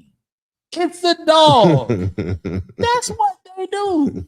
Okay. You know what I'm saying? So this woman is in a relationship with Sauce. Then she dates Drake. Oh yeah, he only gonna be with you, huh? That's what you think. I'm gonna get with this dude, Drake, or any of these guys. You think any of these people in this limelight, they just gonna come along and you just the one that's gonna be like, yeah, sweep them off their feet? You the only one, girl. Well, I think the thing hit. That's it. What makes this situation, I guess, a little different is Sauce Walka is 100% saying that he pimped her. Yeah, he pimped her. She's 3 or 4. So, but that's even worse. So if he's saying that, and he was this type of rhetoric or what he been saying this his whole career. So you met him knowing that this what he was on. Okay. Now he's saying what it was. You knew what it was. You dealt with Drake. He's saying he used you, took money from you. You admitted that you gave him money that Drake gave you. Now you on a promo run talking about it as if you already knew what it was. You should have, as a human being, you shouldn't have put yourself in that situation in the first place. She should have never dealt with him. He shouldn't be doing that. Let's really talk about it. We grown. Okay, that's some kid shit. Like, we shouldn't be pimping women. That's not cool. Sorry. He can rap. I like his raps. He's dope. I don't condone any of that behavior. It's not cool. I talked about disrespectful things in songs when I was young, so that's why I can't just come out here and just be like, oh no. But let's just be real. Bruh, it ain't cool. It ain't cool to be pimping and then putting your hands and talking about you gonna hit no girl. That's not cool. And nowhere, and anybody listening, if you think it's cool, please exit the chat. Please leave. It could be me, Justin, and one person in here. If y'all think it's cool to hit a woman, please get up out of here. Dog, we just lost 79 people. Okay, but there it is. I'm joking. Okay. We didn't lose 79 people. I just made that up. I'm just saying, if we did, that'd be crazy. They can get the hell on. Yeah. I'm not with it. Not fair. I don't want nobody around me that's cool hitting no woman. Yeah. And I enjoy his music. And I think he's dope. But that's why I can't really even rock with it. Because when I heard the conversation of him saying he had her beat up, and I was like, man, I ain't rocking with that. That's a woman, bruh. Mm. Well, we have a quick clip here from No Jumper. This is Sauce Walka's baby mom talking to Adam about I know what it was too when I got with him. But was he saying that he wanted to just run your OnlyFans, or was he saying he also wanted to have you out doing dates and whatnot? No, he was wanting mostly on OnlyFans, and I was working in the strip club too. Okay. So. Okay. And did he had other girls that he was doing OnlyFans with already at that point? Yeah. Because I have seen videos of him on OnlyFans, which was kind of surprising during COVID to see that. Yeah, I think everyone was surprised. Okay. And what percentage was he taking from your OnlyFans? 100%, I would say. And then he would give me some back to pay whatever bills I needed to pay, or, you know. And how did you agree to that? Like, that it just feels like, you know, when people hear about OnlyFans managers taking 80%, they're like horrified. 100 sounds insane. Like, in retrospect, why would you agree to that?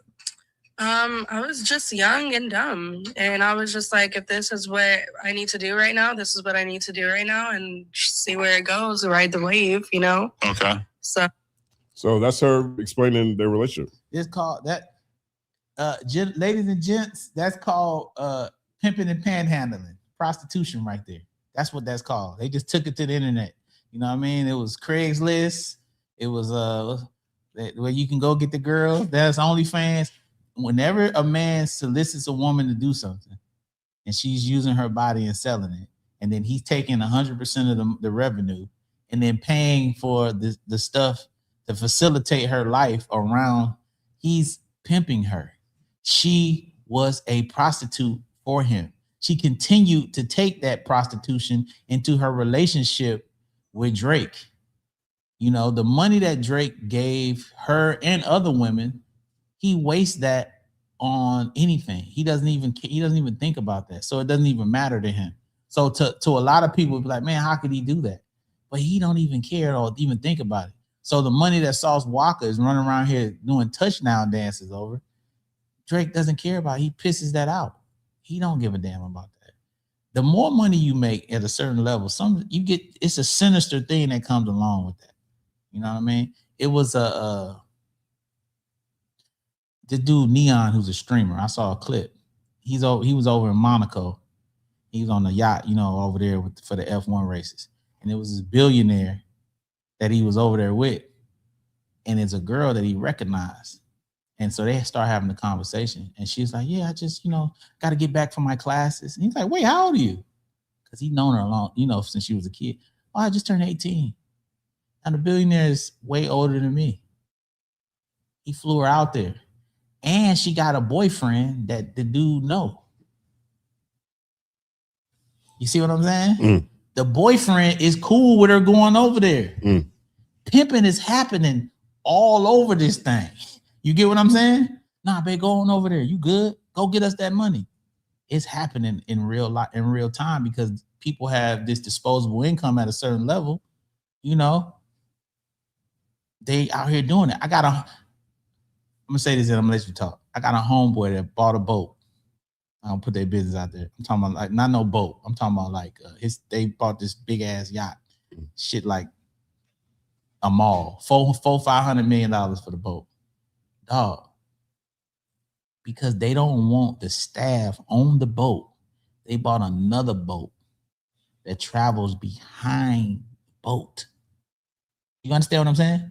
With they boat, so the staff is behind them. They have to come to their boat to do. Their boat is as big as a mall, but they got another boat that travels with them. So that's two boats that's traveling. That's the type of disposable income that people have at this level. So you think they care about buying a Maybach truck or paying for some rent for 3 years? I didn't think about that type of money. That lets you know the disparity of between the money that we talking about in this world. We just were talking about people living on the street. You know what I'm saying? So when y'all hear that Drake bought her a Maybach or he's saying in a song, or I bought her a car, that shit don't mean nothing. You got dudes working 9 to 5 buying cars. Drake about to sign for $1 billion. You didn't give a damn about giving some prostitute he met in Texas a car. So Sauce Walka is bragging about this, but this ain't really nothing to brag about. He looked bad to me. They both look terrible. Everybody in this situation looks horrible to me. What do you think? I think,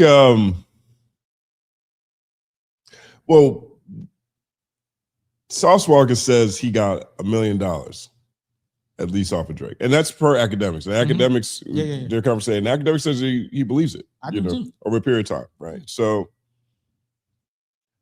this was painted to make it look like Sauce was salty about her rocking with Drake in the first place. Mm. But if he's making money off of it, it's just part of the whole, like everything that you said, then to me, I think the initial story is what's interesting. Like, why is this story out here? Why is this story being presented that way? Even the voicemail between her and Sauce Walka was 2 years ago. Pimp rapper. To me, because I thought it looks like marketing to me. No, pimp rapper. Think about this. Okay. As a pimp, you have to be cold and emotionless. Daddy was a pimp. So it's a certain thing that come along with that. You have to be cold on a hoe. So your mentality is like, I ain't emotional about nothing. But then he's a rapper. You're emotional about everything. So the minute somebody says something about you, you taking it personally. So he's on a line. He pimping, but he also emotional because Drake is dissing him in these songs. So he don't know what to do. He wavering. He want to his pimp hand strong, but at the same time, tell this nigga stop talking about me. You know what I'm saying? Pimping real pimping don't care about no trick talking about a pimp. Real pimping don't care about no trick, but where that bread at? Give me that money. The real pimping want the money. He is a rapper pimp. So he's an emotional pimp. That don't even make no sense. He already out of bounds. He already out of pocket. He an emo pimp. This nigga's an emo pimp. He know, and if he see this, he know damn well he wrong. But he can't fight who he is as a man. He's emotional. He's a rapper. That's why we love our artists. You know, when I was an artist, I was rapping, I was emotional. I was emotional about my music. I was emotional about like what somebody had to say. You know, you tell a rapper his song sucks, these niggas get curling up and getting mad and want to dish you and never want to sit down and talk to you because you said their album wasn't good. How could you say that? You know what I'm saying? Like, but then you pimping. You supposed to be cold on the hoe. You supposed to not care that she outside, and you can't be no emotional pimp. And that's what he is. He's an emotional pimp, and one of the tricks got a better life than him, and the trick was talking about him in the song. This the thing for me though. There is no way in the world if I meet a woman and she tell me her ex is Sauce Walka that we gonna have a relationship. It's certain dudes I'm not doing that. Where's the conversation? That's why you gotta ask somebody. Hey, so who have you dated in the industry? Can you tell me something about your exes? I know some people don't want to do that. I want to know who you've been with. So you think you finna just be with me and Sauce Walker's your ex? You think I want to be with you because you been with Drake? I don't want to mess with no woman that been with Drake. I don't want to mess with no woman that been with these niggas. It's too many women. Why I want to mess with some of these y'all niggas better get it together. Y'all want to be with these trophies because they've been with certain dudes. Like, what are you talking about? I used to have that. I don't want to say I didn't have it the same way, but I used to ask that question though in the beginning of my journalism career when I got into the space, because I wasn't necessarily concerned about who the people were. I just wanted to know if I was vulnerable because I'm out here critiquing culture. I'm out here doing album reviews. You know what I mean? I'm out here making statements about people's art and career that might piss. I didn't want to show up one day and be like, oh, that's why I fucked your bitch, you fat motherfucker. I didn't want nobody saying that shit about me. So I'm like, just let me know what's in the radar over here so I understand certain things. But people like, they seem to think it makes the woman more attractive, which is crazy. I don't know if it's crazy. Look, if you're into a woman, you're into a woman, but like the perspective shift over time is what's interesting to me, because I'm from an era where you didn't want to date the same women. Yeah, I'm from that same era, sir. But now it's like, oh. But you know what I learned, Justin? What's up? It's not even about the woman anymore. It's about having what somebody else has. So because having that means that I'm on the same level as that person that had it. So if I'm able to date Beyonce, right? That means that I'm on Jay-Z's level in the person that's dating Beyonce. That's the mentality. It has to be. Because why would I want to follow somebody? Like, I think Kim Kardashian is an attractive woman, right? But why would I want to date her and she messed with Kanye West? She had children with Kanye West. Why do I want to be anywhere where he has been intimately? She kissed this nigga in the mouth.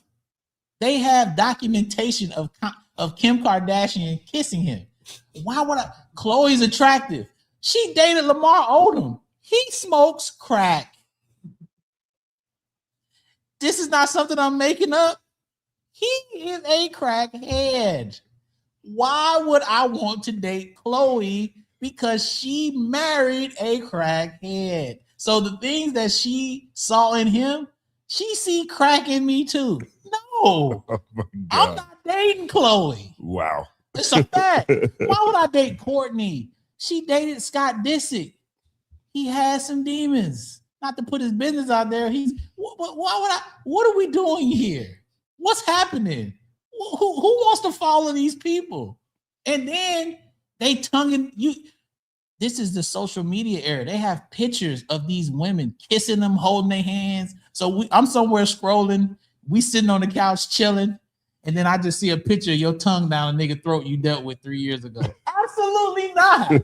I'm not doing it. No, you dating kid. So you gonna just be in a relationship with Kim Kardashian? It's a whole video of her.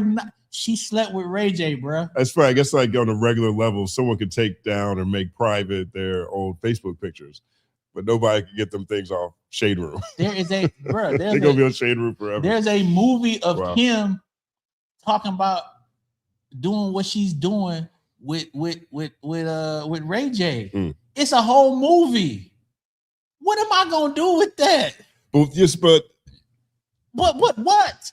I'm not dog. I don't. Well, care. I mean, have you ever dated like a famous person or anyone who was? No, and don't want to. Yeah. Listen, because I kind of look at it too. People date who they know, bruh. Dog, but you can't. Dog, it's certain men. You see their behavior and a woman date them. Why would you want to be with them? I love Kanye West music. I think he's an amazing musician. But why would I want to date a woman that dated this psycho man? That means she think I'm crazy too. Why would I date Bianca? So like when Kanye threw with Bianca, niggas be gonna be lined up to mess with that white girl. Why would I want to date with her? She didn't walk around town butt naked with him in some space boots. Well, we just saw that recently with Adam 22 and his wife when rumor was spread that they were getting a divorce. And then she made her statement at TMZ and she was talking about all the people who were sliding in her DMs trying to, holler at her. Well, no, why would I? I've been knowing Adam for years. I've never sat at home and be like, yeah, when he get done, I'm gonna have my turn with that. That is gross. Yeah. Why don't y'all listen? All y'all that's trying to do that, why don't y'all just skip the middle woman? Don't kiss the nigga. Go and come up out the closet and get with the man. That's what y'all want to do. You know what I'm saying? And I'm gonna say this too. He probably gonna say it for a segment. Y'all nasty looking at that Diddy video. It's most of y'all dudes y'all watching that. It ain't the girls, it's y'all men. I'm seeing it. Y'all sitting around watching Diddy because it make y'all feel better about yourself because dude got a shrimp. That I only know that because that's what they said. I ain't see it. I'm just talking about they make you feel better that you can see Diddy. He got the shrimp joint. Now you go in the mirror. You over there doing this, feeling better about yourself. Yeah, he got $1 billion, but he ain't packing like me, huh? It make you feel better. That's a self-confidence problem, champ. You know what I'm saying? You sitting over there watching. Look, you over there watching Diddy with the tweens and try to figure out what his joint. It made you feel good, bro. You know what I'm saying? Y'all foul, man. You know what I'm saying? Diddy over there. You know what I'm saying? Wiggling the little thing around. Y'all watching that joint. I ain't watched that for 5 seconds. That debauchery that they put online, man. Well, Daphne Joy did it. She's outside right now. She's outside right now. Let's get back and talk about that in a second.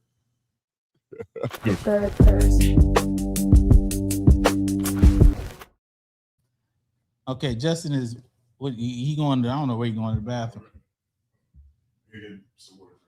Yeah, Justin get something to drink. I'm gonna hold it down while y'all doing. Keep some super chats going over here, my brother. All right, super chat time. First super chat, K-Way for real. Shout out.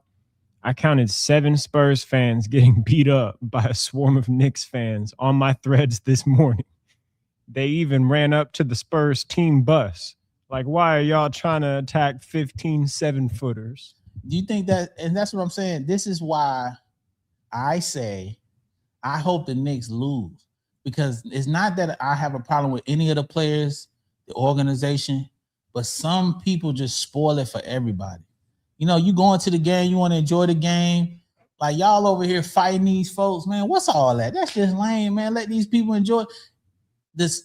All them New York fans was in San Antonio. You ain't see nobody get beat up. You ain't see no New York fan get his jersey ripped off and they burned it at the Alamo or the Riverwalk. None of that happened in San Antonio. People know how to act. They know how to conduct themselves. But New York is, Man, suck on this New York, beating up older gentlemen, man. Like, come on, man. That is lame. I hope New York will lose every game from here on out, so y'all can know how to act and get some humility in y'all up in there in New York. Y'all can't be acting like that, dog.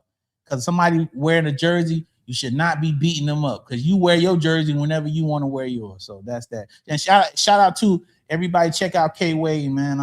I was definitely listening to him all weekend. He played good music, and he also got like these songs that he be writing and producing. And then he have like AI sing them. So anybody that want to hear some good R&B vibes, some good vibes, check out K-Way YouTube channel. Shout out. We got some more coming in from K-Way showing love. Next comment, Khaled was looking at meatless meatloaf recipes. Oh, I think that's so. Is he vegan now?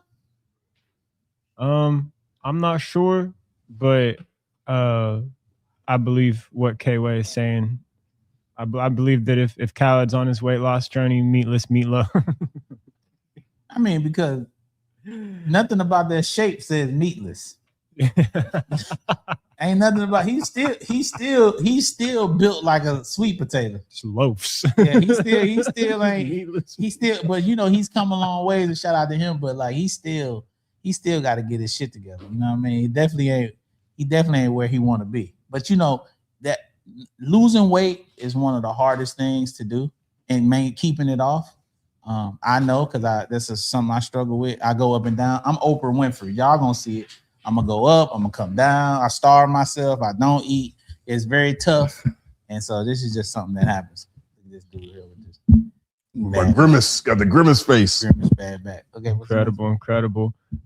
K-Way for real again. Whoever wins tomorrow's games will be NBA champ. Knicks fans better hope D Fox don't turn up with Wemby and Harper. Yeah. I'm gonna say this. D Fox is he's being paid. He just signed like a $223 million deal. And I was in a group text last night. I am so disappointed at his play. He had a clutch shot last night. Big shot. As soon as you texted that in the group chat, but he's playing. He hit the shot. You know he's playing bad though. He knows terrible. That. Yeah, he's playing really bad. He makes the most he makes the most money on the team. Is he really? He's the highest paid player on that team. I can't tell. Can't tell. He's easily the fourth best player. Yeah. Because Harper's passed him now, and Castle, right. And then Wemby. And Wemby. Yeah. And he's making the most money. That's not. I don't rock with that. Yeah. Not it.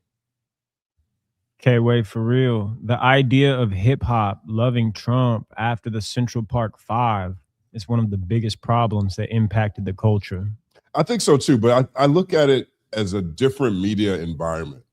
You know, like as big of a story as Central Park 5 was, it wasn't a trending topic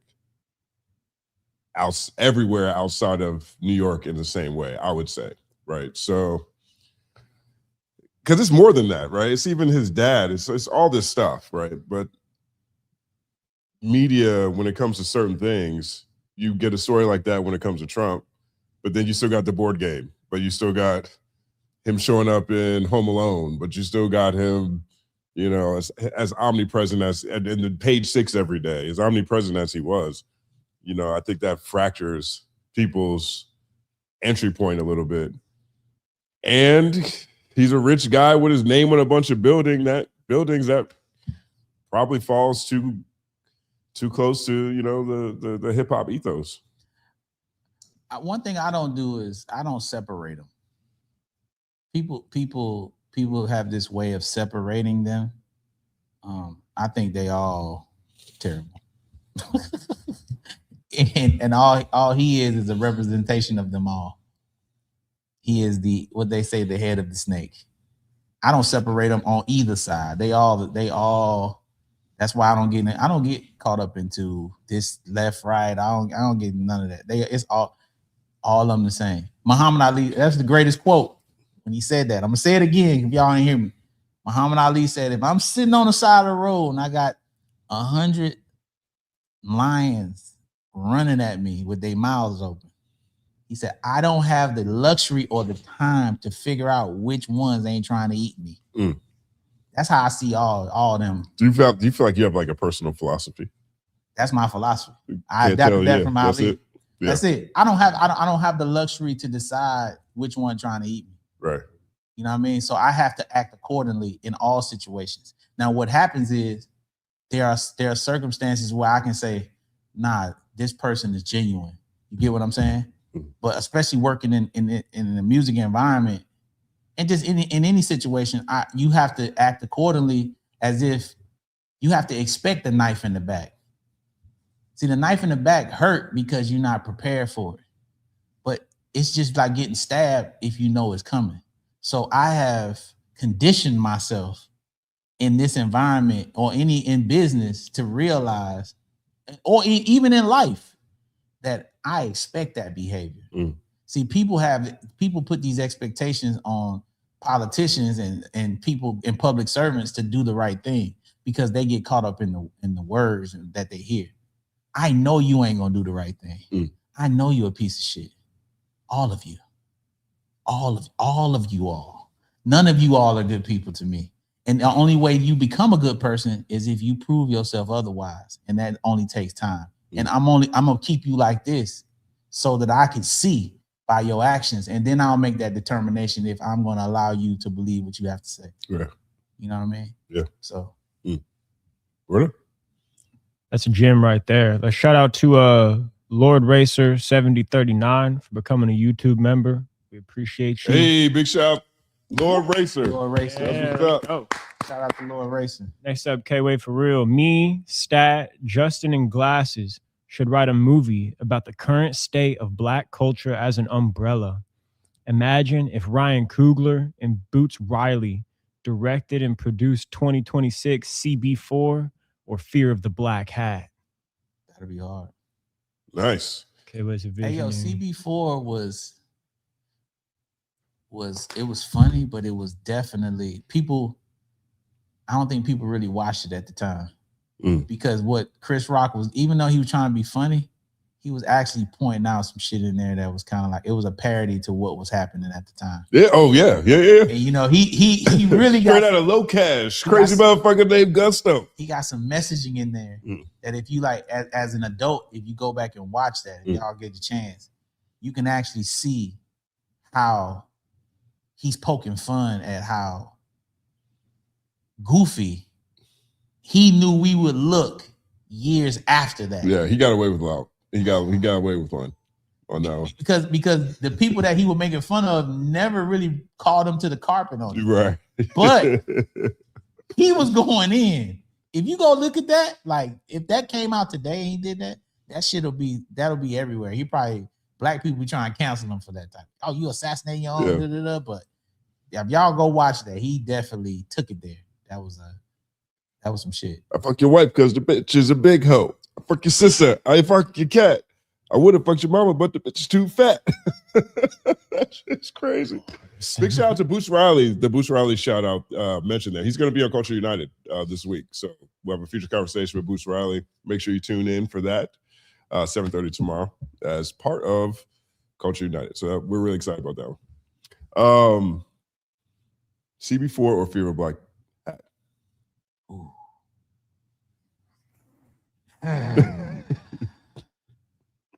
You know why I'm gonna say CB4? Good. Because West Coast rap was so influential. A lot of the things that's in hip hop still derived from West Coast hip hop. Still today, it still permeates in the music today.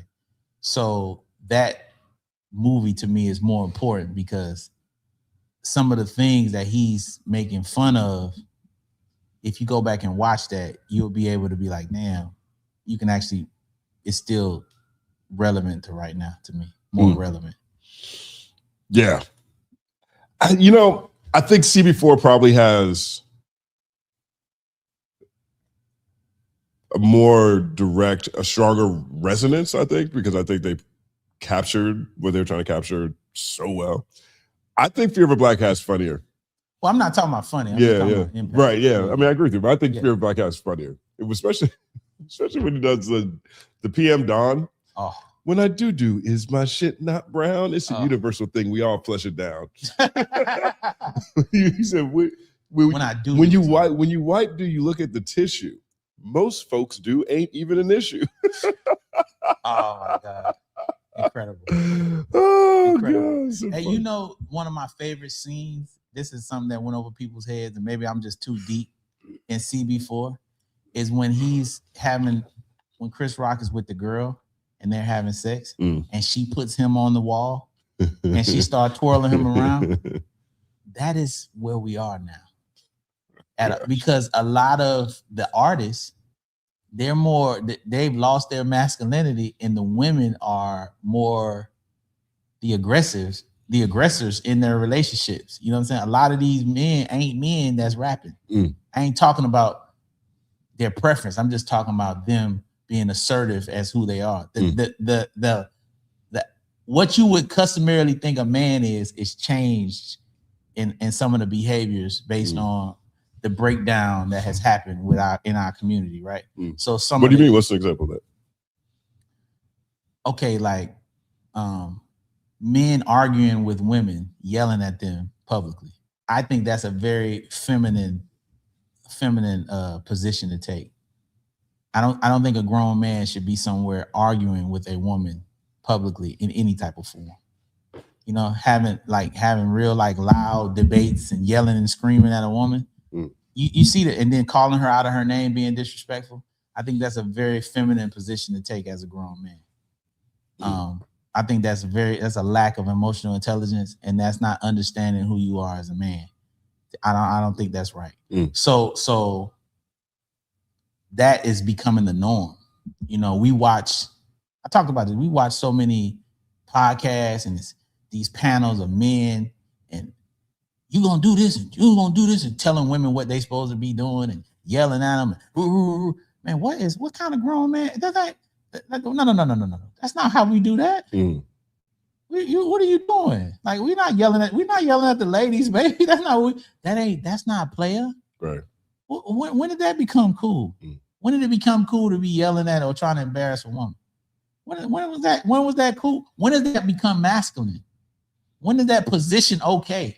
Nigga, that's mother.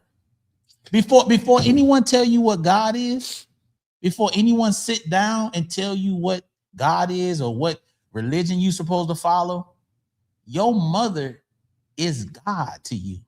You came out of the womb, laid on her chest. That is first thing you see is mother. So we gonna disrespect the first thing we see coming up into the world? That's a reason.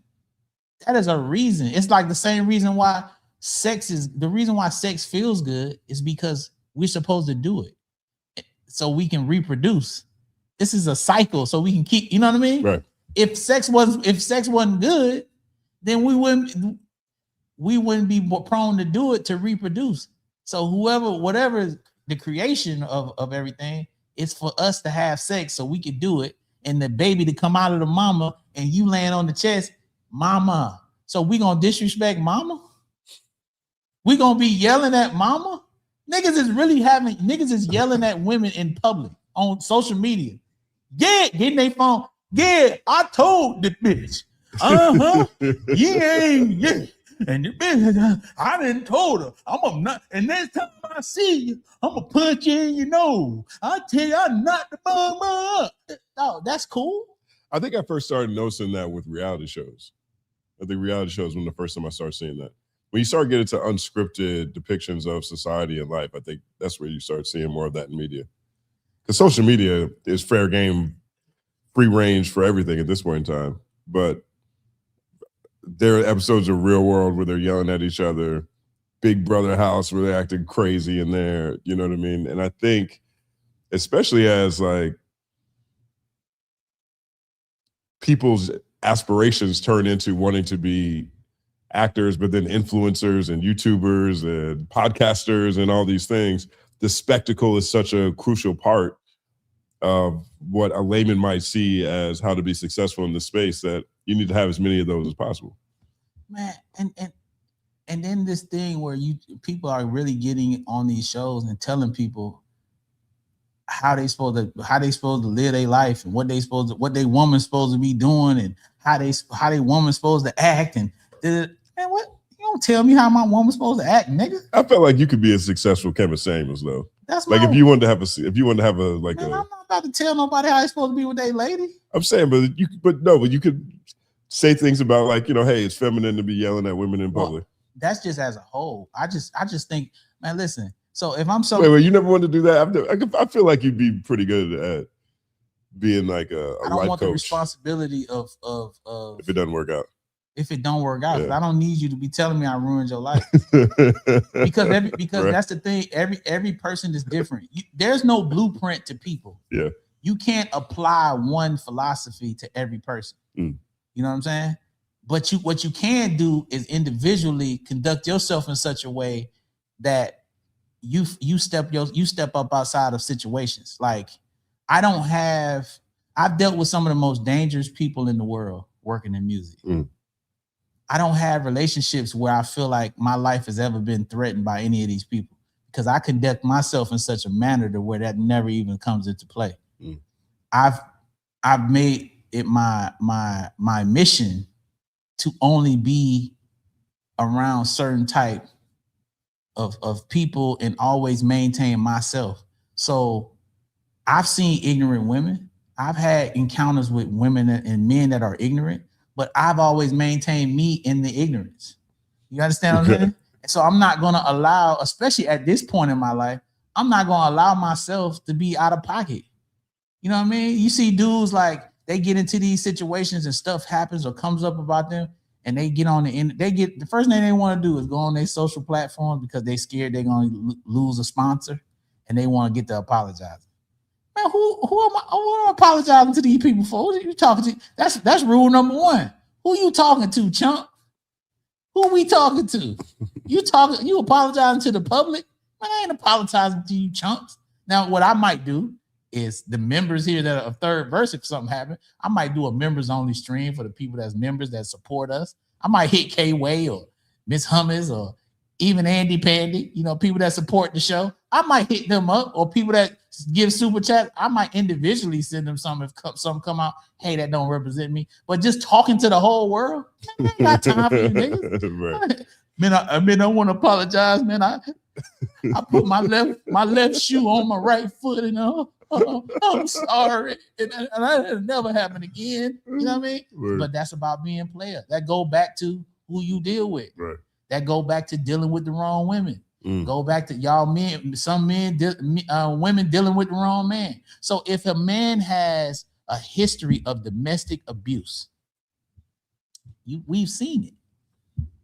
We've seen him do this. This is who we gonna go have a baby with. You think he gonna and then if he go upside your forehead, you surprised, but you just seen him beat a celebrity down the street, face all crazy, and now you gonna go have a baby with this nigga because he can. Yeah, how it is. Because he can dance. And we go, that's what we do. Nothing against this nigga though. I'm just saying, we gotta make some good decisions. Or he gonna be different with you. So when he punch you in the face, he gonna put the knuckle down. He ain't gonna do it like this. He gonna pull it back. He's changed. He not like that no more. He don't punch. He slap now. Man, get out of here. Y'all better grow up. Let's get to the next story.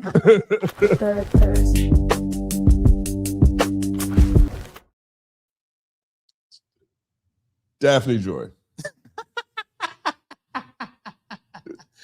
Daphne Joy is on a media blitz right now. If you guys aren't aware, Daphne Joy is 50 Cent's baby mother, and also she testified against Diddy in his RICO trial last year. And recently, a leaked video of a freak-off with Daphne, Diddy, and Sly Diggler, who's a porn star, found its way on the internet. That video's gone around. Daphne initially put out a statement. She has since retracted that statement, has taken it down. But since then, she's been on a media blitz. She's been twerking on Instagram. She sat down with academics, had a very, it was an interesting conversation. Did you watch it? Definitely was interesting. It was an interesting conversation. We'll play a quick clip we have right here from it, just so you can so people can get a feel for the discussion. But here she is talking about The Rock. Really free. I'm at peace. I'm just listening to my own mind and like my own thoughts. And I'm just like the captain of my own ship right now. So that feels really good. But of course, it's funny you bring this up because, you know, my heart pulls a lot and I'm very nostalgic and, yeah, you know, sometimes I'll just be driving and like my heart will pull a bit and, it's just natural, right? So yeah, of course I have those missing feelings for sure, because you have that bond. You can never erase that bond or that, you know, that chemistry that you had. And you, at some points you feel like, damn, like this person's probably the only person who really deeply understood me or like I really deeply feel connected to. And like, will I ever find someone like that again? Really free. Okay, so Daphne's been talking. Now, I'm personally torn on this story, right? Because I'm someone who believes women, just straight up. You know, I have no doubt that she has been subject to some dark, depraved things that she wouldn't normally subject herself to if it wasn't for different types of influence, right? Two, I'm definitely against revenge porn. So watching Homegirl and the Freak Off video leak to me is already disgusting off rip. You know, that people don't want something out there. Putting something like that out there is just something that I don't rock with at all, right? And so her coming off of the trial and now coming off of this, I've got a lot of empathy and sympathy for what that might feel like to go through, you know? But then I look at a lot of her actions and it just doesn't, it doesn't seem as though I should be as sensitive to this as I am, because she doesn't seem that sensitive to it, if that's a fair way to say it. I'm watching her and it's almost like she is turning up for it. Like oh, my sex tape leak? Okay, let's try to get some more money. Oh, this is good for business. Like, that's what it looks like to me. And maybe that's cold or callous. But I look at this and I'm just like, I can't call it from one way or the other. She has an 11-year-old. Mm. And she's going on platforms where her 11-year-old friends would go to listen to him. So her 11-year-old, who's probably familiar with academics, has to go watch academics literally talk about this situation that has happened and then spend 30, 40 minutes talking about how he can fuck. How uncomfortable is that for a kid? Just saying. It's crazy. I don't got no empathy for it. I don't have none, because are you just gonna continue to abuse? She clearly was abused as a young person, for sure. But we just gonna continue it, right? We're not gonna try to stop the cycle. Why should I empathize for her and what she got going on? I'm totally with 50 on that. She's not a victim. But 50 know players mess up too, because he had a baby with her. He shouldn't have messed with her in the first place.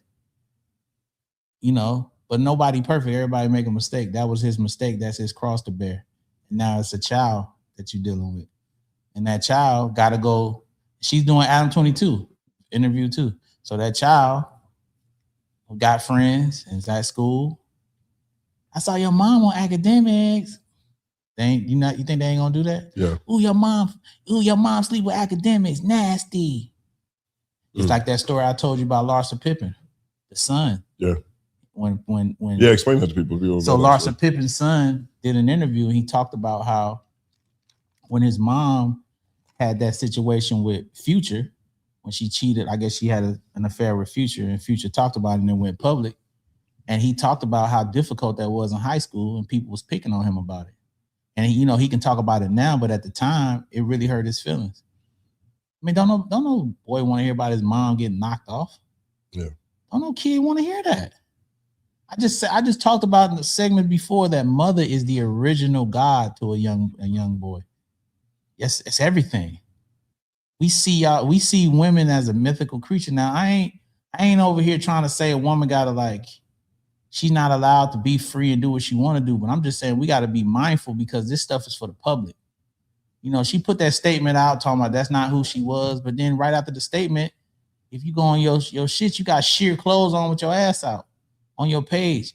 You dropping it low, you putting it up there, you tooting. We can see your whole crease through the sheer everything. This ain't even on your OnlyFans. This is just your Instagram. Yeah. And this the only reason I know is because I got a homeboy. I'm gonna say his name. Cutter put me on to it. You know what I'm saying? That's Ty Cutter. Cutter said, he said, Ty Cutter in the chat. Man, you know, Cutter put me on to it. Man, look, this 50 baby mama. I'm like, for real? I ain't even know. I ain't know she was part of that whole thing. I wasn't privy to it. Like I said, I never watched the tapes. I never was interested. I don't want to know about people, what they got going on in their bedrooms. I don't care what you do in your bedroom, but when you make it public and now we got to sit here and just even talk about it, I feel bad for 50 Son. That's why I feel bad for, because he didn't ask for that.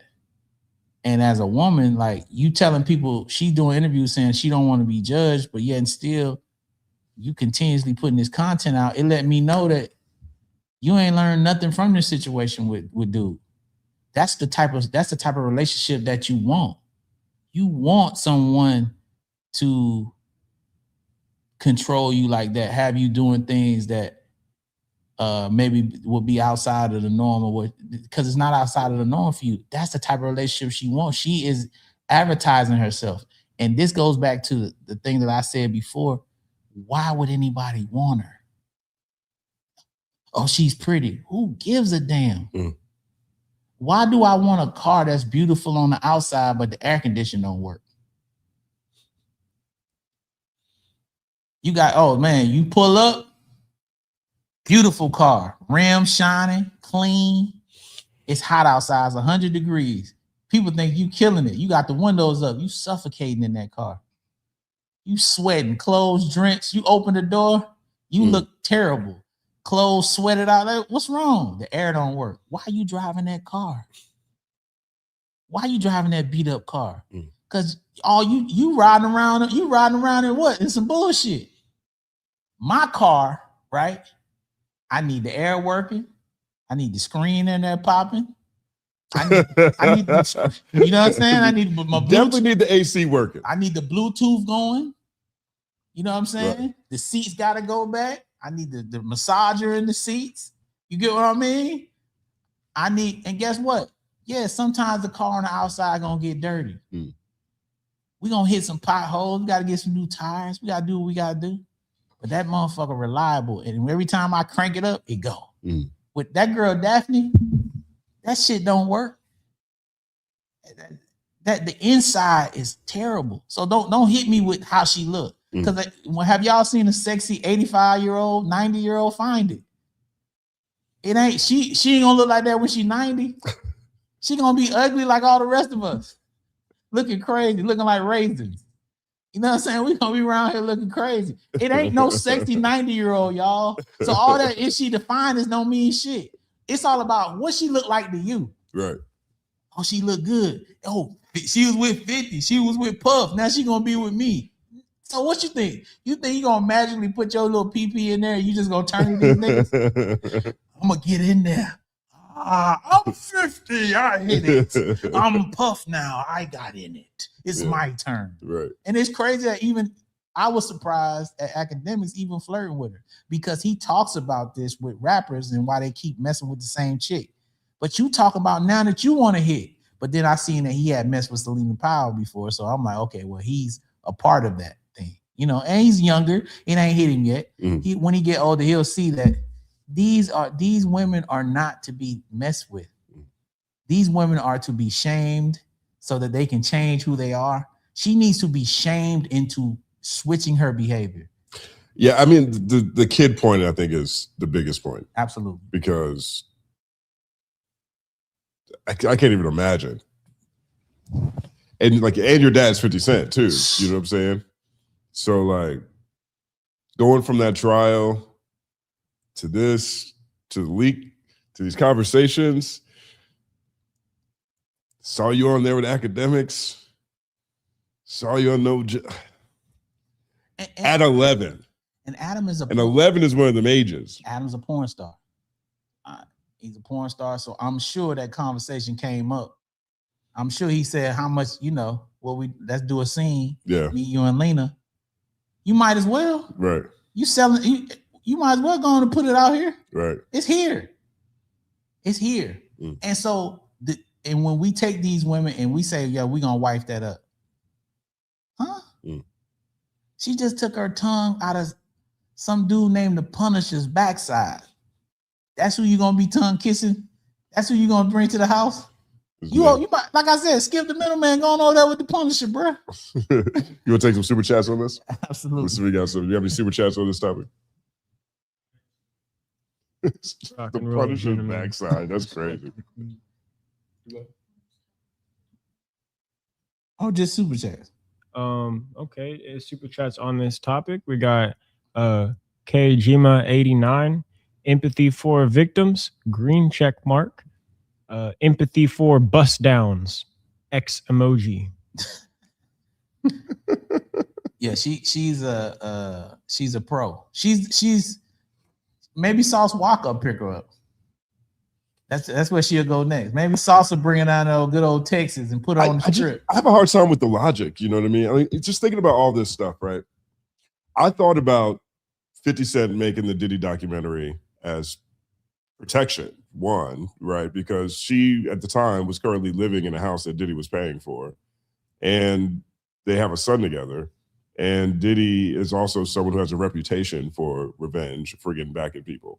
So to me, 50 Cent making the Diddy documentary, along with his long-held disdain for 50, was also protection. Like, also put him in position to be like, yo, let's do what we can to get this guy really off the streets if we can, right? Because my baby mom, my child's son, is living at his house.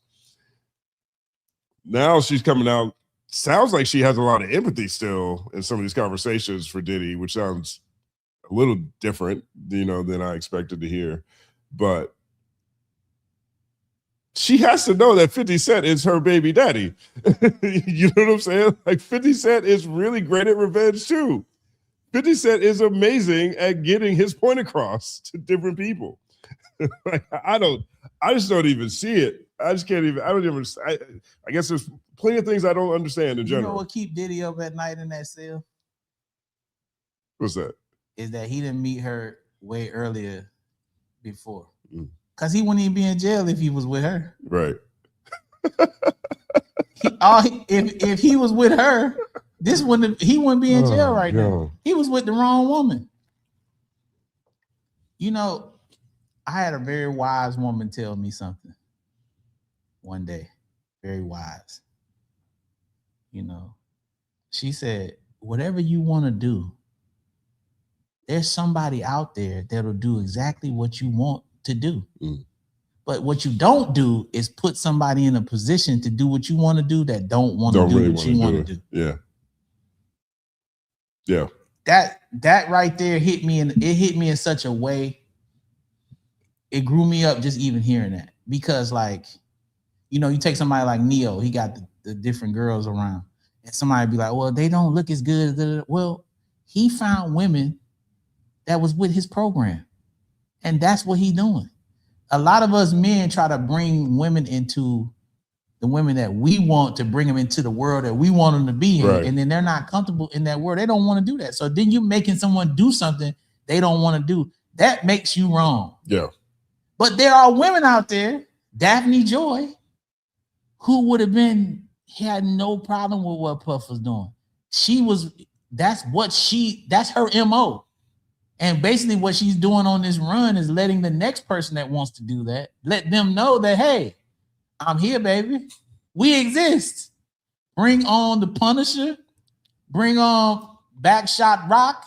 Bring on the checkbook. Yeah, bring on the checkbook. Bring on it's for sale. The Bitcoin. Whatever you got. The price. She got a barcode tattooed on the back of her ass. You just hit it. You hit it like on Costco. and that thing just ring up. That's what we need. We need a new tip drill video, but just modern, a modern version. Apple Pay. Yeah. Can you imagine a tip drill video with Apple Pay? What's crazy is I know Tip Drill. Shout out to Tip Drill. It's my dog. She live in Miami. Yeah. She's good people. She almost died. She worked at the club. Which one? King of Diamonds?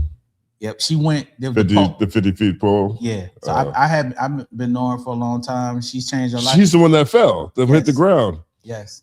Okay, so people, if you're not sure what we're talking about, there is a legendary gentleman's club in Miami called King of Diamonds, and I tell you, it's one of they have a pole that got to go 50, 60 feet in the air. It's insane how high this pole goes, and these are legitimate pole athletes to me. Yes, like there's way more going on than just some arousal. Like these are incredible pole athletes. And this woman, like they will go all the way up to the top of this pole, 60 feet in the air, twerk on the ceiling, twerking on the ceiling now, and then drop themselves at the speed of gravity and then stop themselves like 2 inches before they hit the ground. This one time, this woman did not stop herself. Right on her neck, almost died. Yeah. Tip was an amazing person. She was super cool. One vivid memory I had about her is she would rock her own self to sleep. I never seen nothing like it. Like when she would go to sleep, she would rock herself and make herself fall asleep. Wow. I never seen nothing like that. Do you ever talk to her about it? Yeah, but I ain't gonna get into her business of why it's like that. Okay, gotcha. But that's just something that I think about when I think about her, because she comforts herself. Wow. Based on the life she had lived. But she's super cool, good people. She's doing her. I think she on TikTok. She do lives and stuff. She's changed her life totally around. But yeah, she almost died. I think she was in a coma. Oh, wow. But I just remember seeing that she was, and then she'll go to be sleep just like that. It's like damn. It's like it just made me feel like she has to be her own mother, her own protector. It was crazy. It's one of the toughest people I ever met in my life. She's super strong. It's a strong woman right there. Shout out to Tip Drill. But back on Daphne. Hey girl, think about the children, man. Get it together over there, man. You know what I'm saying? And I want to shout out to 50 Cent for showing some, because he he could go there, but he's not. And he's not doing it because of his son. Right. That's the only reason he's not doing it. But if anybody's been around, or y'all know, he could really go there on this woman. And I don't know who introduced him to her, but it had to be some signs of this is who she is. You know who you're dealing with. And so maybe he ignored him because she is a very attractive woman. I think Jason Derulo dealt with her too. Okay. He dated her too. He wifed her up. I think that was before Puff or whatever. Then she jumped over there. So think about this is a question I'm gonna say. Think about all the different women that Puff have dated over the years. Ones that we like are like this too. How many of them women was with the shenanigans? Was J-Lo with the shenanigans? I wonder about that too, but a lot of the reporting that came out of the trial itself, and also just different documentaries and pieces people have done, said that Diddy didn't get into drugs until much later. I think he had some injury or an accident, and they got him onto pills, and that got him into drugs in a different kind of way. I look at that and say, I can't imagine like these type of freak offs with all this stuff going on the whole time. Like I look at it as, after he had that accident, started getting all these drugs and things like that, that's when things really just went left. But it's hard to sell. I saw my record deal in 2003, I think. Yeah. 2003, 04, I got the check. I got the end of 03, 04. So 03 is the year of 2003. I went to dinner with Puff, Kim Porter, and Mr. Bentley. That's when they was eating off each other's fork. Right. So you think they were super freaking too? I'm just saying.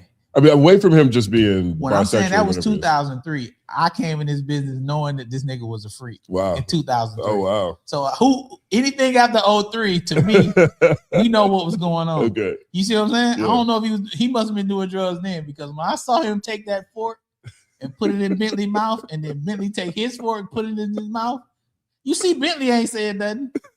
Because Bentley know. Bentley ain't said nothing. Yeah. Shout out to Bentley, man. Yeah. He moved on, got his family. But Bentley know, dude, that it was some weird, it was some toenail pain going on. You know what I'm saying? That's still one of the craziest stories where you told me that. This is what it is. Eating off each other's fork. Mr. Childs, we in the center. We not in the back room. And you're a stranger. Like, you're basically a brand new person. Me and my manager Zeke at the time, we are at Mr. Childs, and this man, the food come out, not a fork, not your own fork. I'm talking about he put it in his mouth, ate some of it. Ooh, you gotta try this. Holds it over into this man's mouth, off of his fork. Justin, let me tell you something, dog. Let me tell you what I'm never gonna do. Just so you know. Please. I'm never eating off of your fork. Thank you. I don't care what you got on that fork. That's the I right. got my own fork. I got my own fork. And then his woman is sitting next to him. And Kim looked at me and my manager with the look of disgust. Like, ugh. And when we had a session, just years later after that, we had a session at Chalice Studio, me and Puff. I don't know if I told this story here. We had a session and Kim came in the room. And when she walked out, Puff told me, he said, if she ever write a book, my life is over. He told me that. If she ever write a book, my life is over. He said that. So that's something that was said. Now I don't want nobody, I don't need to be on no trial because I don't know nothing about Puff life or what he got going on. I'm just telling you what he said. And so I ain't trying to, that's just it. So that's some of my Puff insight. You know what I mean?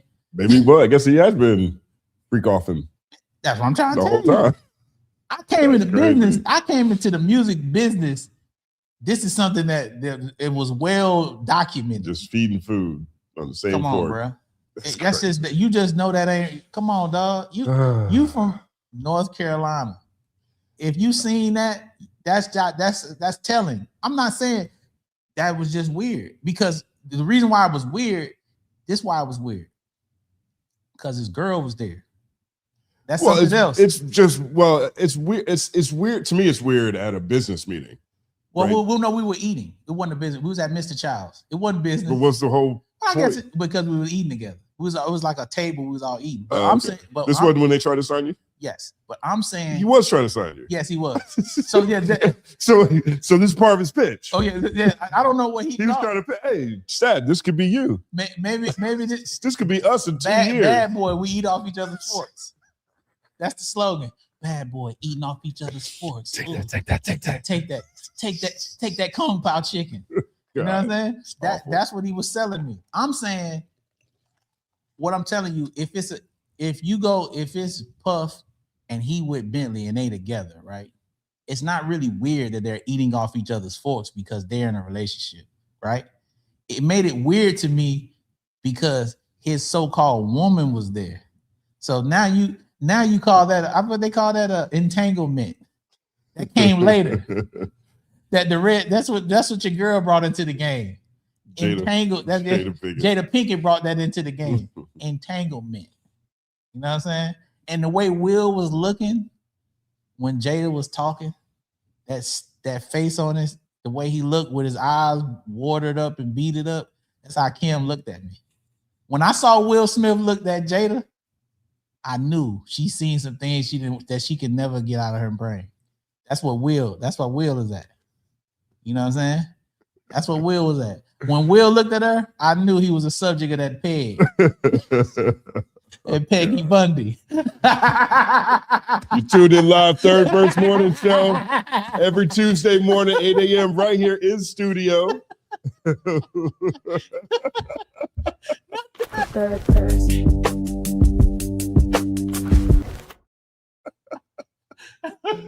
Oh, God. Oh snap! That's funny. Not that Married with Children. That's hey, y'all, funny. y'all know if y'all know Married with Children. His wife on there was Peggy Bundy.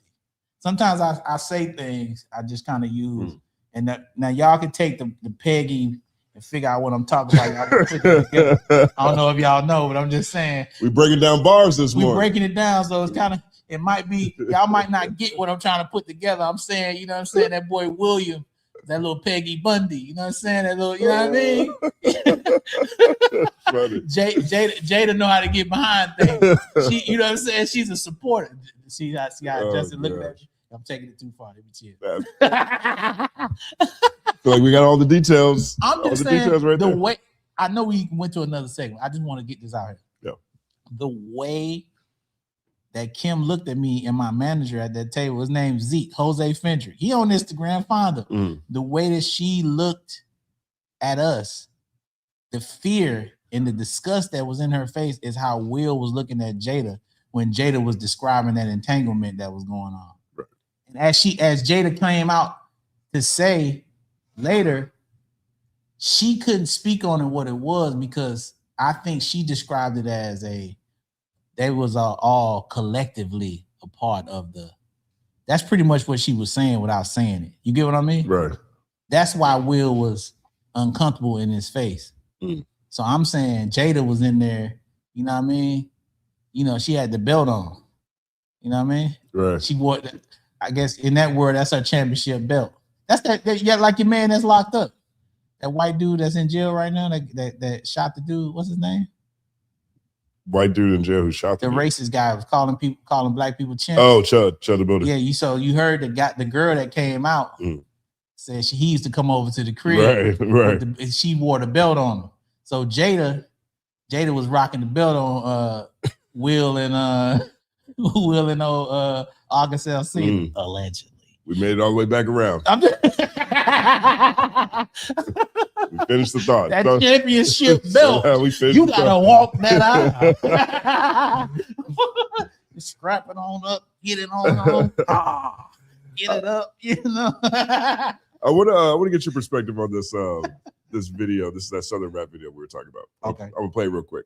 All right, so I saw this video. Big shout out to Master Student, one of my favorite people to follow on Twitter. And he posted this video, and he made some interesting observations about how GOAT lists tend to go. So I'm gonna play it for you right here. Lyricists, when y'all do New York, so here's my issue with the way a lot of y'all judge Southern MCs. A lot of the hip hop head guys. This strictly for the hip hop head guys. When y'all do y'all list of the Midwest cats, y'all got Dupe, Elzai, Common. Y'all name the real deal lyricists. When y'all do New York, y'all go Nas, AZ, y'all go real deal lyricists, Jizzler. But when all of a sudden, the same guys who made those lists go down to the South, no disrespect, they start naming like Jeezy and UGK, no disrespect, UGK and Jeezy. They don't name all black dogs. They don't name all MF Doom. They don't name none of our Nick Grants, Side Highs, that boy Viz. None of us get named, you know what I'm saying? All of a sudden the standard drop. I don't like that. What do you think about that? Well, people name what they know. So they go to a name that they're comfortable because they're not up on Nick Grant. They're not up on Sahada Prince. They're not up on, Stat Quo. You know what I mean? They're not up on that. So they just name what they know. So, okay, yeah, Lil Wayne. That's the only one of the most lyrical dudes in the South that they know. Oh, Killer Mike. You know what I mean? But it's a lot of guys that were dope and that were spitting, but you're just not aware. So they're more educated in what they know. So they'll know certain names on the East Coast or even on the West Coast. A lot of guys get overlooked. When they do these lists, people don't talk about Raz Kass. People never say his name as far as one. He's one of the most lyrically complex guys in the history of rap. No, he doesn't get added to lists, so people don't talk about him. You know what I mean? It's like New York dudes, when they talk about rappers, they don't even say Cannabis anymore. Cannabis is one of the most extraordinary lyricists that has ever come out in rap. But people don't say his name because that's not something that they know. So to expect them not to say Nick Grant, they don't know it. Well, I think people know Cannabis. I think the difference is in like New York doesn't celebrate memes. This is why I'm hot. Yeah. I don't have to rap. Yeah. Like that's not something that New York celebrates regionally. You know what I'm saying? But people who rap like memes might get celebrated in the South, right? And so even if there's like a knowledge gap, because where I think the hole in how the clip was presented is, you still get Scarface, you still get Outkast, Andre and Big Boy, you know what I mean? You still get. I actually disagree with UGK. I'm not sure if I would describe UGK as the same as I would Jeezy or Gucci or, just a lot more less dexterous approaches to what's going on. But I do think there is a gap though. And I'm not sure if the gap is just like not awareness. I think it's more than just an awareness gap.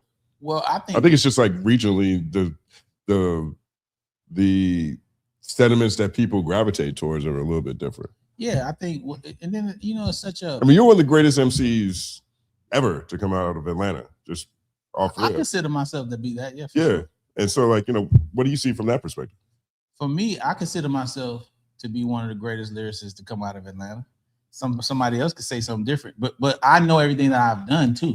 Ooh. So I don't stand on the soapbox when somebody says that I'm not. But I know what I've done in my career, and I know who I've worked with, and I know who have told me that I'm great. So that's enough for me. Scarface, Pimp C, Dr. Dre, Eminem. The list can go on of people that y'all like have all told me that I'm nice. I don't need nobody else. I don't need validation from anyone else to tell me that I'm nice. Snoop Dogg, I can keep going here. People that told me that I'm good at what I do. So for that, I consider myself to be the greatest, but one of the greatest. But I think a lot of people aren't really tapped into certain artists. Like, you don't know what Saha the Prince did. You just know he put out that album, but you don't know that he was one of the main contributors to a lot of the Kanye West stuff. You didn't see him on the Hot 97 freestyle with Pusha T, and he's up there with Big Sean and all them rapping, and he stood out over all of them. You know what I mean? You don't know that he wrote Travis Scott's stuff. A lot of this, Astroworld, which is to me, a classic record. That's a classic album to me.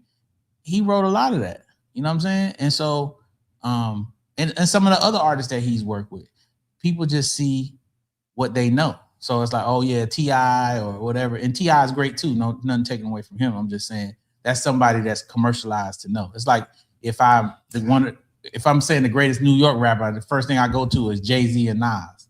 But it's a lot of guys out of New York that are incredible that don't get they don't get the fanfare. I think Raekwon, when they talk about one of the greatest, they never mention Raekwon. Raekwon is incredible. Listen to the raps. But I think I agree with you on that. But also, I think New York in general set the standard for what we think of when we think of lyricism. Yeah.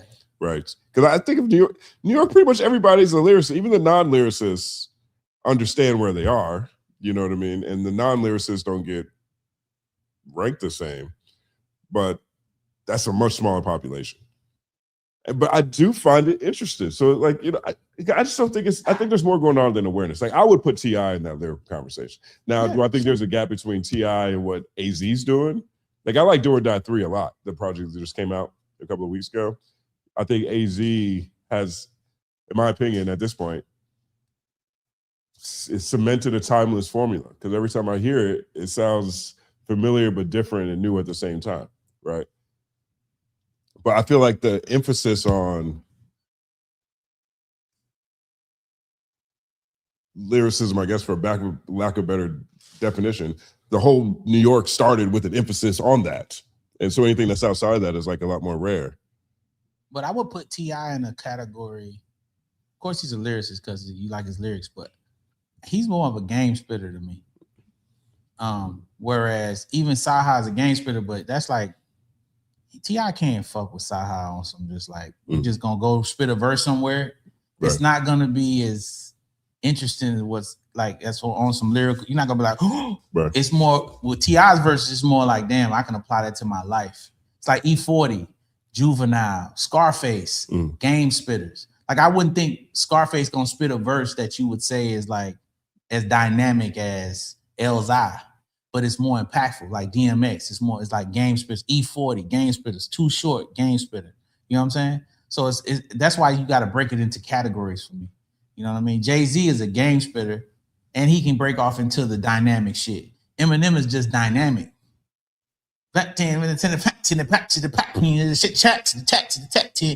Kendrick Lamar, super dynamic, and at times can break off into some of the game spitting, but really is he's dynamic. Drake is more of, for his people, is a game spitter. DMX, game spitter. T.I. is that. So I think when people have these lists about lyricists, even in that, you have to break it down, because Black Thought is extraordinarily gifted and dynamic. So you're not going to hear a Black Thought verse and then say, oh, T.I. rapped is good. It's not, it's a different type of thing. Like Big Pun come on a record. That's why Fat Joe talked about it. A lot of people didn't want to do songs with Pun, because how Pun was so but Black Thought can get on there and get that shit off. Busta Rhymes same way. You can get on there and be dynamic. So even amongst lyricism and that type of conversation, it still gets broken down more based on the type of lyricist that they are. You know what I'm saying? And Juvenile, Game Spitter, like I said, these E40, these game spitters. So who's the best known Southern lyricist by your definition? A hybrid of all of it? Andre 3000. Yeah, to me, I think he's probably the best example. I would put him number one. Yeah. And the only reason I put him slightly over Scarface is because of how the records that he have made that have impacted like a larger community of people. I mean, I don't think Face would do it. I don't think Hey Ya would be in Face's catalog. Just like Mind Playing Tricks on Me wouldn't be on Andre's catalog for sure. It's a difference, but I think Hey Ya has a larger net. Which is funny because Brad plays the guitar. Oh, Brad, he playing guitar his whole life. Incredible. Yeah. And if you all get a chance to go see Scarface live, one of the most amazing experiences that you'll ever see in a rap concert. It's extraordinary. It's extraordinary. Yeah. It's really dope. It's intimate. It's dope. He's playing the guitar. He's rapping. He just got it. If I had to say my favorite rapper, probably would be him. He's my favorite rapper. He influenced me more than probably anybody. But just if I'm saying like the number one rapper out of the South, if I'm combining everything, spitting game, being dynamic, flows, wordplay, artistry, I would have him as the number one rapper to ever come out of Atlanta. Where he would lose is his inconsistency as far as the amount of work he puts out. Right. And that's where, when we was having a conversation on like even putting him in the top, well, how can he be there when you compare him to somebody like Lil Wayne? Lil Wayne got millions of raps, as opposed to Andre got 5,000 raps. Or Andre next to any other MC, anybody else would consider on his tier. Yeah. like legitimately. Scarface got like 12 albums. Right.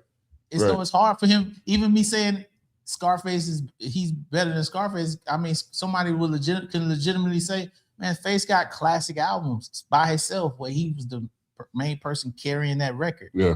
How you gonna put him ahead? I would probably lose the argument, but I'm just saying, me just listening to a verse, like that verse it's a song called Hello with Erykah Badu. And I remember talking to Kendrick about that verse. And I was just like, man, that's the bar for us, that. Because what he's doing on there, and that flow on that song, the pocket that he found, it's like he's from another place. Yeah. That's why I get so damn mad when I see that nigga with that flute. I've never wanted to hit a man with a flute more than him. Every time I see him with that flute, Justin, and I know he a grown man, he can do what he want.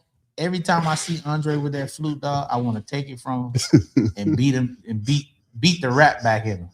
I want to grab that flute and just Ooh, nigga, we need you to break the whole shit. I want to break the flute. Dog. He can do what he want, Andre. I love you. You my inspiration, but that flute make me fucking angry. That shit is so bad. That album sucked. I don't never say that. And I know John Fry helped you. Shout out to John Fry. And I know you did what you wanted, probably with therapy for you. And I respect that.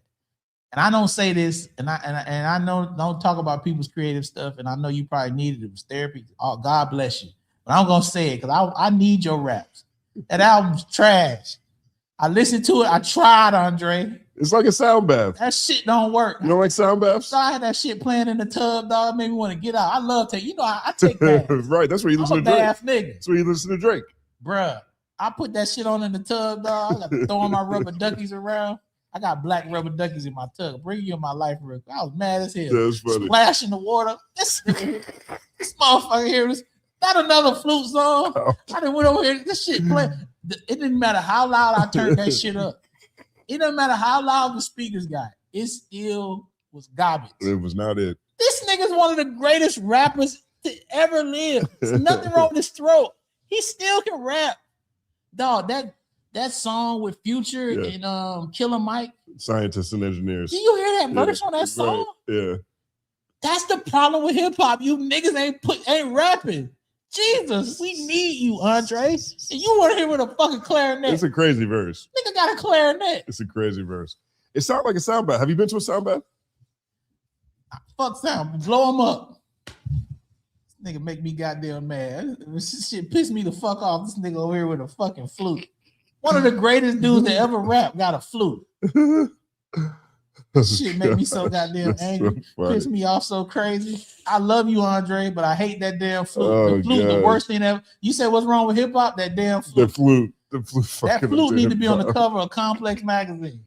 The flute that ruined rap. That ruined rap.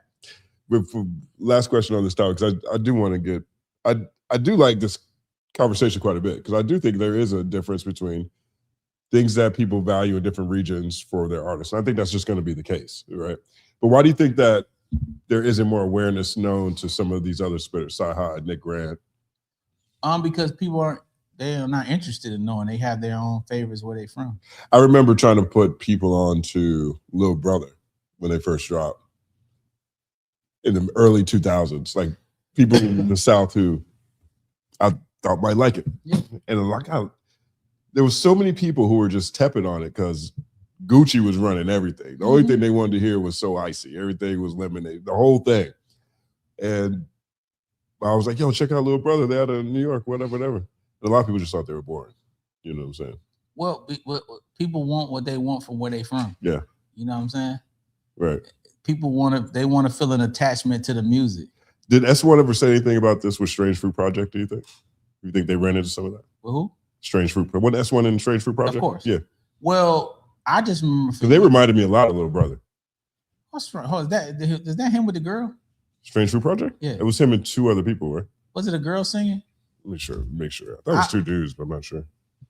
Strange Fruit is different. I know he had some Lecrae stuff going on. He did the Lecrae joint. Shout out to Lecrae. If y'all into that, go check Lecrae out, man. Lecrae is dope. I know he did that. Let's see. So Strange Fruit Project. Who's in that? Producer MC Symbolic One, also known as S1, Larry D. Griffin Jr. His cousin MC Myth, short for mythological, born Kevin Gaither, and MC Mayone, pronounced Mayone, born Anthony Ligawa, originally from Indiana. Okay, so that was a. He's in this other collective. He's in 3 different collectives. Yeah, because he's in one with Erykah Badu, and then he's in this other one with this white girl that was a singer. Yeah. So that one's different. While we talk about him, shout out to his son Vonnie Cage. He's doing some real different stuff out there, man. He's really dope. His son is super nice. Like he's dope. Like on some like just experimental flows.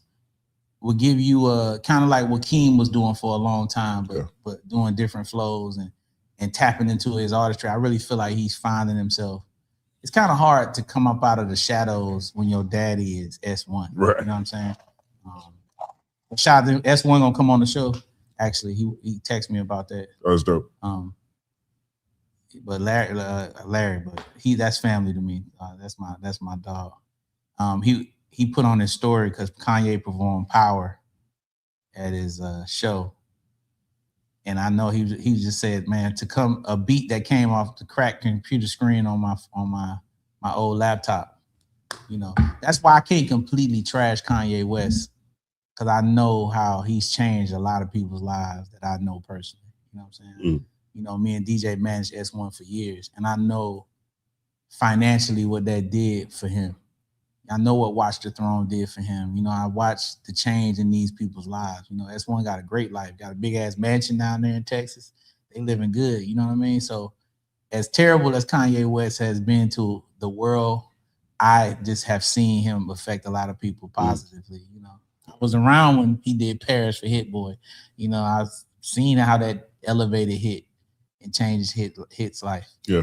You know what I'm saying? So it's just. I was a fan of Strange Fruit Project. The first time I saw them was I think they're at the 2006 Brooklyn Hip Hop Festival. You know what I mean? But I feel like they ran into some of the same challenges that Little Brother did. Yes. You know what I mean? Really, just about everybody in the South until J. Cole ran into these challenges. Yeah. But that's why I give J. Cole so many props for what he did to cut through like that. To get the notoriety. I feel like J. Cole took Common to another level. I feel like that was an extension of it. They're kind of similar, not just because they light skinned, but I feel like he elevated it to a whole nother level. What went on with this battle aside, if you're gonna sit here and say that he's not one of the most important MCs that we've had, especially in his generation, you are definitely being disrespectful. Right. Yeah. For his generation, 100%. Yeah. For his, like, he's one of the most transcendent artists that we have. Yeah. I mean, just generally speaking, like, you know, if someone put together a hip hop top 10 and they had J. Cole in it, yeah. But if they had a top 20, oh, absolutely, 100%. Yeah, I seen a top 10. Top 10, I'm like, yeah, but he had like MJ, right, Nas, Biggie, Pac, Kendrick, Drake, and they had J. Cole in there. And I just said I would have probably put Snoop in there instead of J. Cole. It was somebody else I'm forgetting, but I seen somebody's top 10. But I would put, because whenever I see top 10s, people never include Snoop Dogg, but I always include him because he's still Snoop Dogg right now. You know what I'm saying? Right. He's still one of the biggest names in raps, and you have to, people that have stood that test of time, you got to give them their like Jay-Z. You know what I mean? These people are still relevant today. So I would probably have J. Cole at 11. I'm talking about overall artists. Not saying this ain't about skills and who raps the best. That's a totally different list for me. They had Kanye West in the top 10 because I would have him in the top 10 too as a rap artist. This ain't about your skill set. This is about overall everything, impact, your albums, all the different things. I would have Kanye West in my top 10 as a rap artist. Oh, for sure. Yeah. So I would, if not number one. Yeah, he would be in there. Yeah. So, but he's definitely not in there as for a skill set. Right. Not at all. Right. My skill set list is totally different. Yeah, he's up there, much like Dre, in my opinion, in the artist category. Yes. Galaxy on their own. You know what I mean? So in a rap artist list, I would put Snoop Dogg in the top 10, and I would have J. Cole probably at 11. It's talking about artistry. This ain't skill set, so y'all don't be skill set different.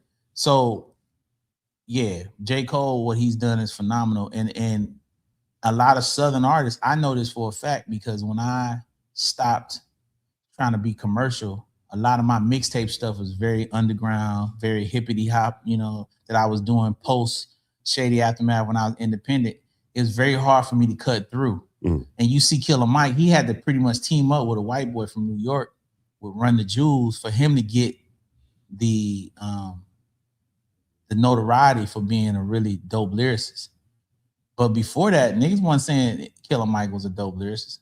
When he got with Run the Jewels, it kind of it legitimized what he was doing because that dude was from like New York, so the beats and all that type of shit. You heard Killer Mike. Well, that's what I think helped him a lot. Like, you know, obviously, you know, you're talking about LP, that whole Def Jux, yes, you know, A$AP Rock, you know, like that whole wave, everything that came out of Cannibal Ox, like that whole independent hip hop scene in general has way more cult super fans than I think the average person might understand and respect. Absolutely. And I think that opened them up. It also opened them up to the indie lane. So now all the people who are covering things from an indie perspective are now covering Killer Mike. Now Pitchfork is covering him a little bit differently. Now Consequence of Sound is covering him a little bit differently. Brooklyn Vegan, all these different publications. And to me, still the best project they put out is Rap Music, which is the first one, which is just produced by LP. Yeah. Like that to me is actually the best project that they put out. Not to say the other ones are bad. No, they're all not far off from each other because it's two fantastic artists.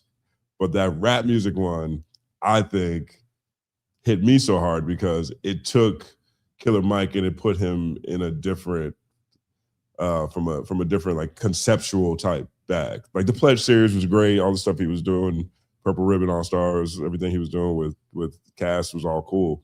But hearing him on those type of beats changes the way you hear Killer Mike. Absolutely. Killer Mike is the son of Ice Cube and Scarface. He's the son of them. And Chuck D, he's their son. Like when you talk about style, Mike been phenomenal. And when we talk about making a great album outside your prime, he actually did that. I forgot about him. I feel like his album that he put out, I feel like Michael is the best album, his best body of work that he's put out. To me, it's up there with Rap Music. It's incredible. Yeah, I mean, you know, to be at this point in the stage of his life. And Mike, I see you losing weight, man. Shout out to you, baby. My boy Mike dropping pounds on these niggas, man. I love that. I want my guys to be alive, right. Man. You know that was a big sticking point for you. Oh, for sure. Yeah, because he represents us, and I know. And it's hard. He got restaurants and shit down there. You know what I'm saying? He got a wonderful wife. It's great food. It's tough. But I want Mike to be alive. I want his health to be right. And, you know, shout out to him. He dropping pounds, man. I'm watching all my guys slim down. And I know y'all want to talk. Oh, it's because he's using, man, whatever he got to use. Okay? Shit, we using something. Use whatever you want, man.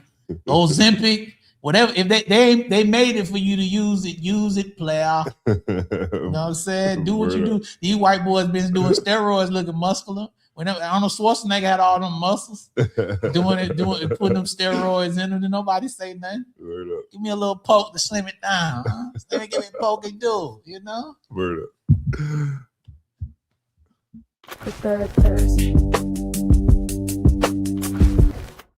What do you want to do? You want to do super chats? Do we have the Rebel? You have a story? You have a story today? Oh, Rebel got a story. Let's get some stories. Let's do Rebel story. Get Rebel the mic. Yeah, Rebel got the mic. Everybody. All right. So everybody drop 3V in the chat. Let Rebel know y'all happy to hear her story for the day.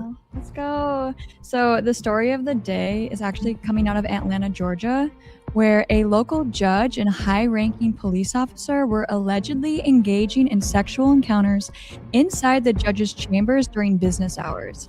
So this is an affair that has been going on for 2 years, and their encounters were so loud that the staff members could hear them through the walls. With local authorities getting involved, the judge has now received a reprimand for violating judicial and conduct standards. So we actually have a clip for you guys to look at today. Okay. Oh gosh, let's see what this clip looks like. I had no idea. That's some courtroom freak-offs going on. Oh, play that, man.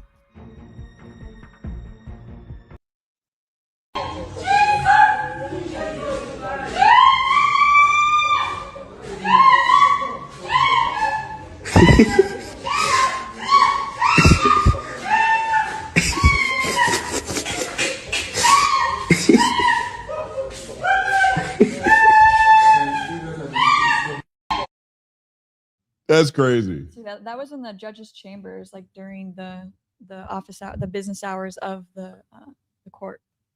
It's a public courtroom. So this is what I'm saying. See, Come on, man. This that moment where you're embarrassed for us. Them grown people. Right. First of all, you can tell by her yell that she's a mature woman. You know, you got to be at a certain age to yell out Jesus when you're getting piped down. And to say it like that. That's a grown lady. I'm gonna say she's 43 and up. Oh, God. That lady is not 22. You ain't never heard a 22-year-old yell out Jesus in that fashion. Okay? I'm just saying. We just talking about age. That's some grown love making happening in the courtroom. And they know better. Yeah. Why does she think we can't hear her? Why wouldn't she try to not scream? Wouldn't you not want to get caught? Aren't you in a public place?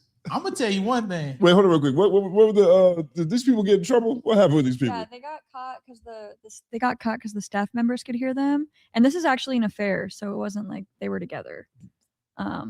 Okay, so I can understand if you're having an affair, you want to not have an affair at home. I get that part. But were there any consequences? Like, did they? No, he got reprimanded for violating judicial conduct standards, or the judge did. She did. The judge did. Yes, sorry, she did. So she's the judge? Yeah. So did she get reprimanded? She got reprimanded. Mm-hmm. Yeah. She reprimanded herself. Listen. That's so funny. You know what's crazy? Well, it make you wonder what's under that thing she wear, that black gown. I can't believe she's the judge and she's screaming like that. I can't believe that's got to be like this. I can't believe Jesus didn't show up in the clip. He might have. I'm gonna tell you like that. If I'm Jesus, I'm popping out. Hello, what's going on? Did somebody call me? I'm here. Don't worry. I'll take care of this. Reprimanded. That like Jesus. That girl was trembling. I ain't know she. That's crazy. That's a grown woman. You know what? 53. Do we have an age? I don't have an age. Do you have their names? There's a picture of them on the video that we just played. I didn't add names. Stat said not to add names. Oh, okay. I ain't want to get in trouble. You know, it is reporting. Do you guys want another story? All right, let's hear one more. Okay. So this is actually a crime that happened like 2 weeks ago. So the police in, I think it was Northern California, they were grabbing coffee when they could hear somebody screaming for help from inside the wall. So police actually knocked on the wall and the guy stuck in the wall knocked back.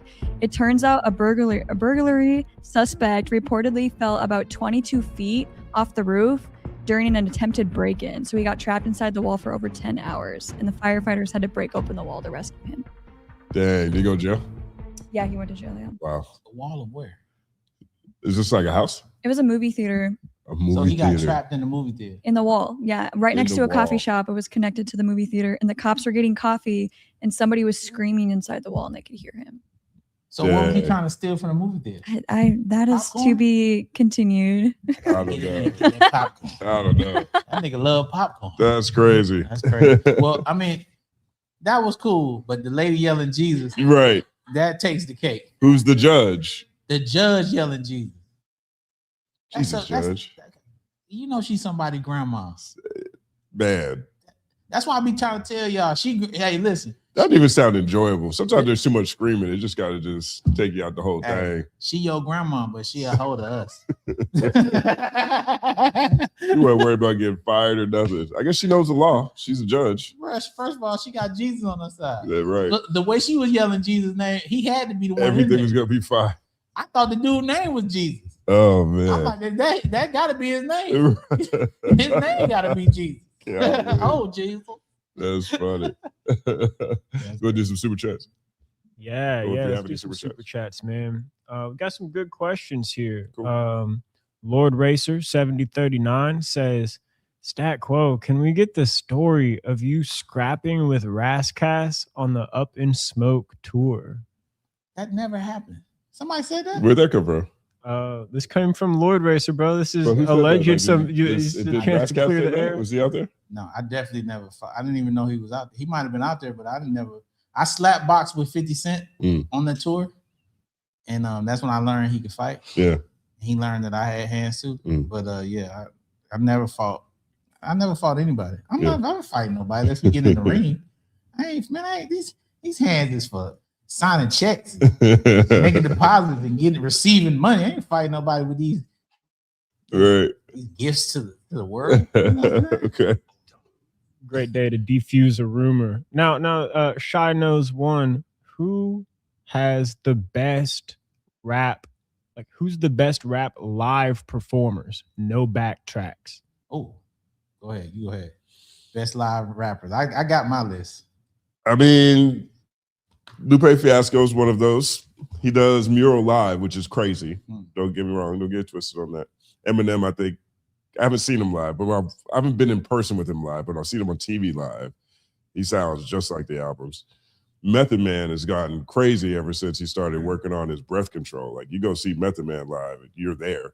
Black Thought's probably the best in the world. And I think a lot of that has to do with his circular breathing. He took a trumpet class or whatever when he was at this art school in high school, and they taught him circular breathing at a really early age. And so he sounds just like his albums every day, every time.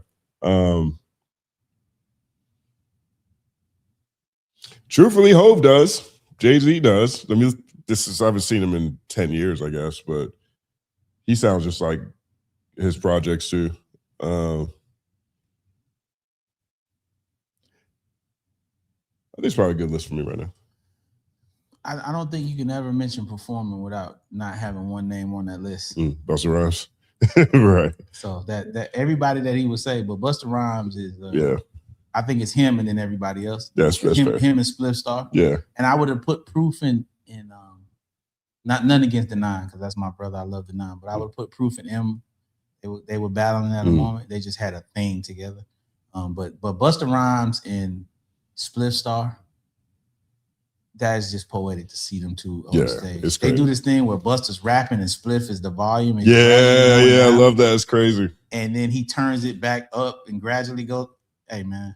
This is crazy. Fantastic. Yeah. A whole nother level. Yeah. A whole nother. He's rapping it quiet and just like turns it whole nother level. I remember the first I saw. I mean, it's probably not the best example of Busta Rhymes' breath control, but it still was impressive to see. We had him at the was this 2010 Brooklyn Hip Hop Festival, maybe, and the Look at Me Now remix. I saw him do that live.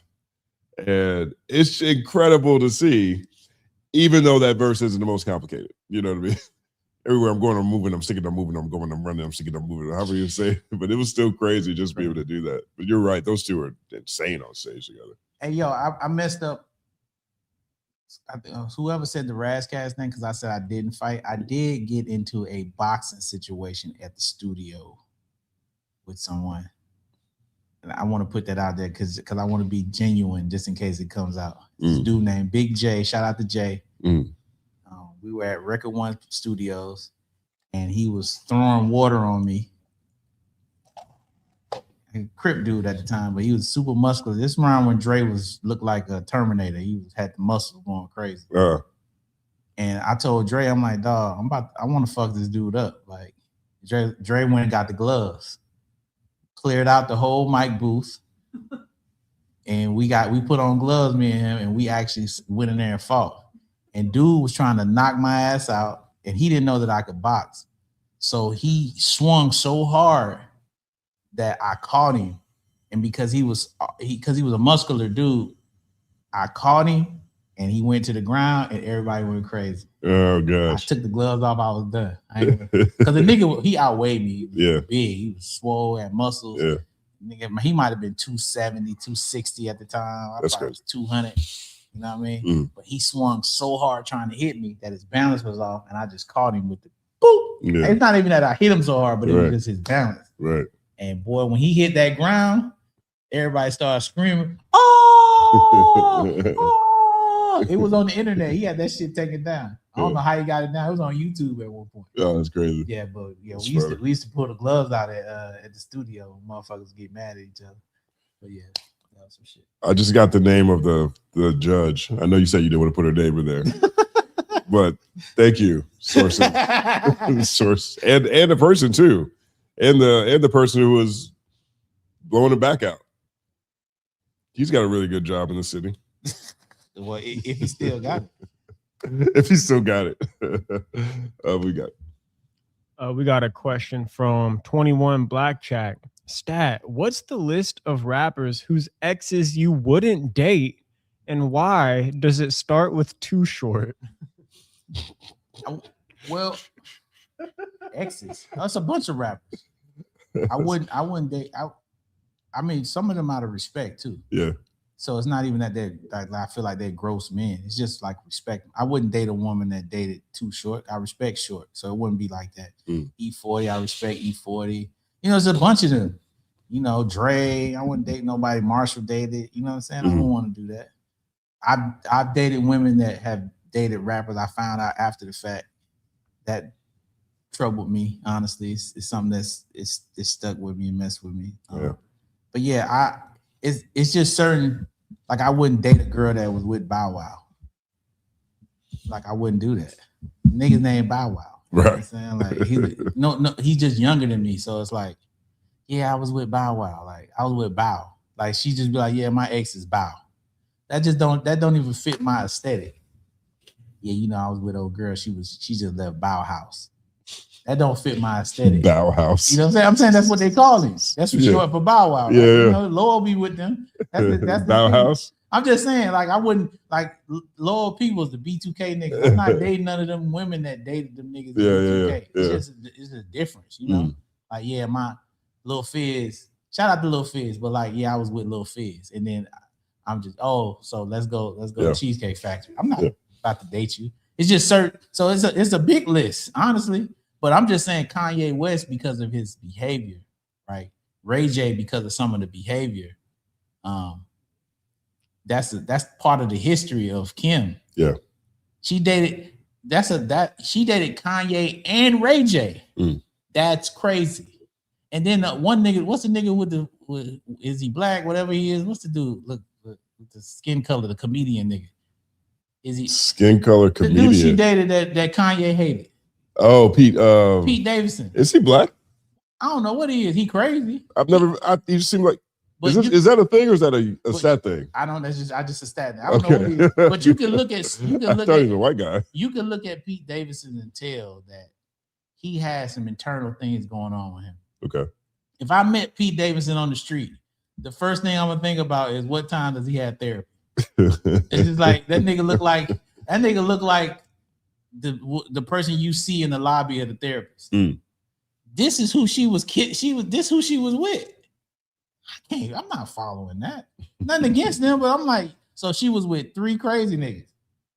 So if she like me, that means I'm crazy. That let me know Lewis Hamilton, the driver, he crazy as fuck.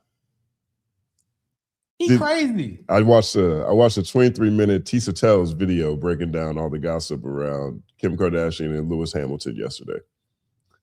He crazy. That's what you should know.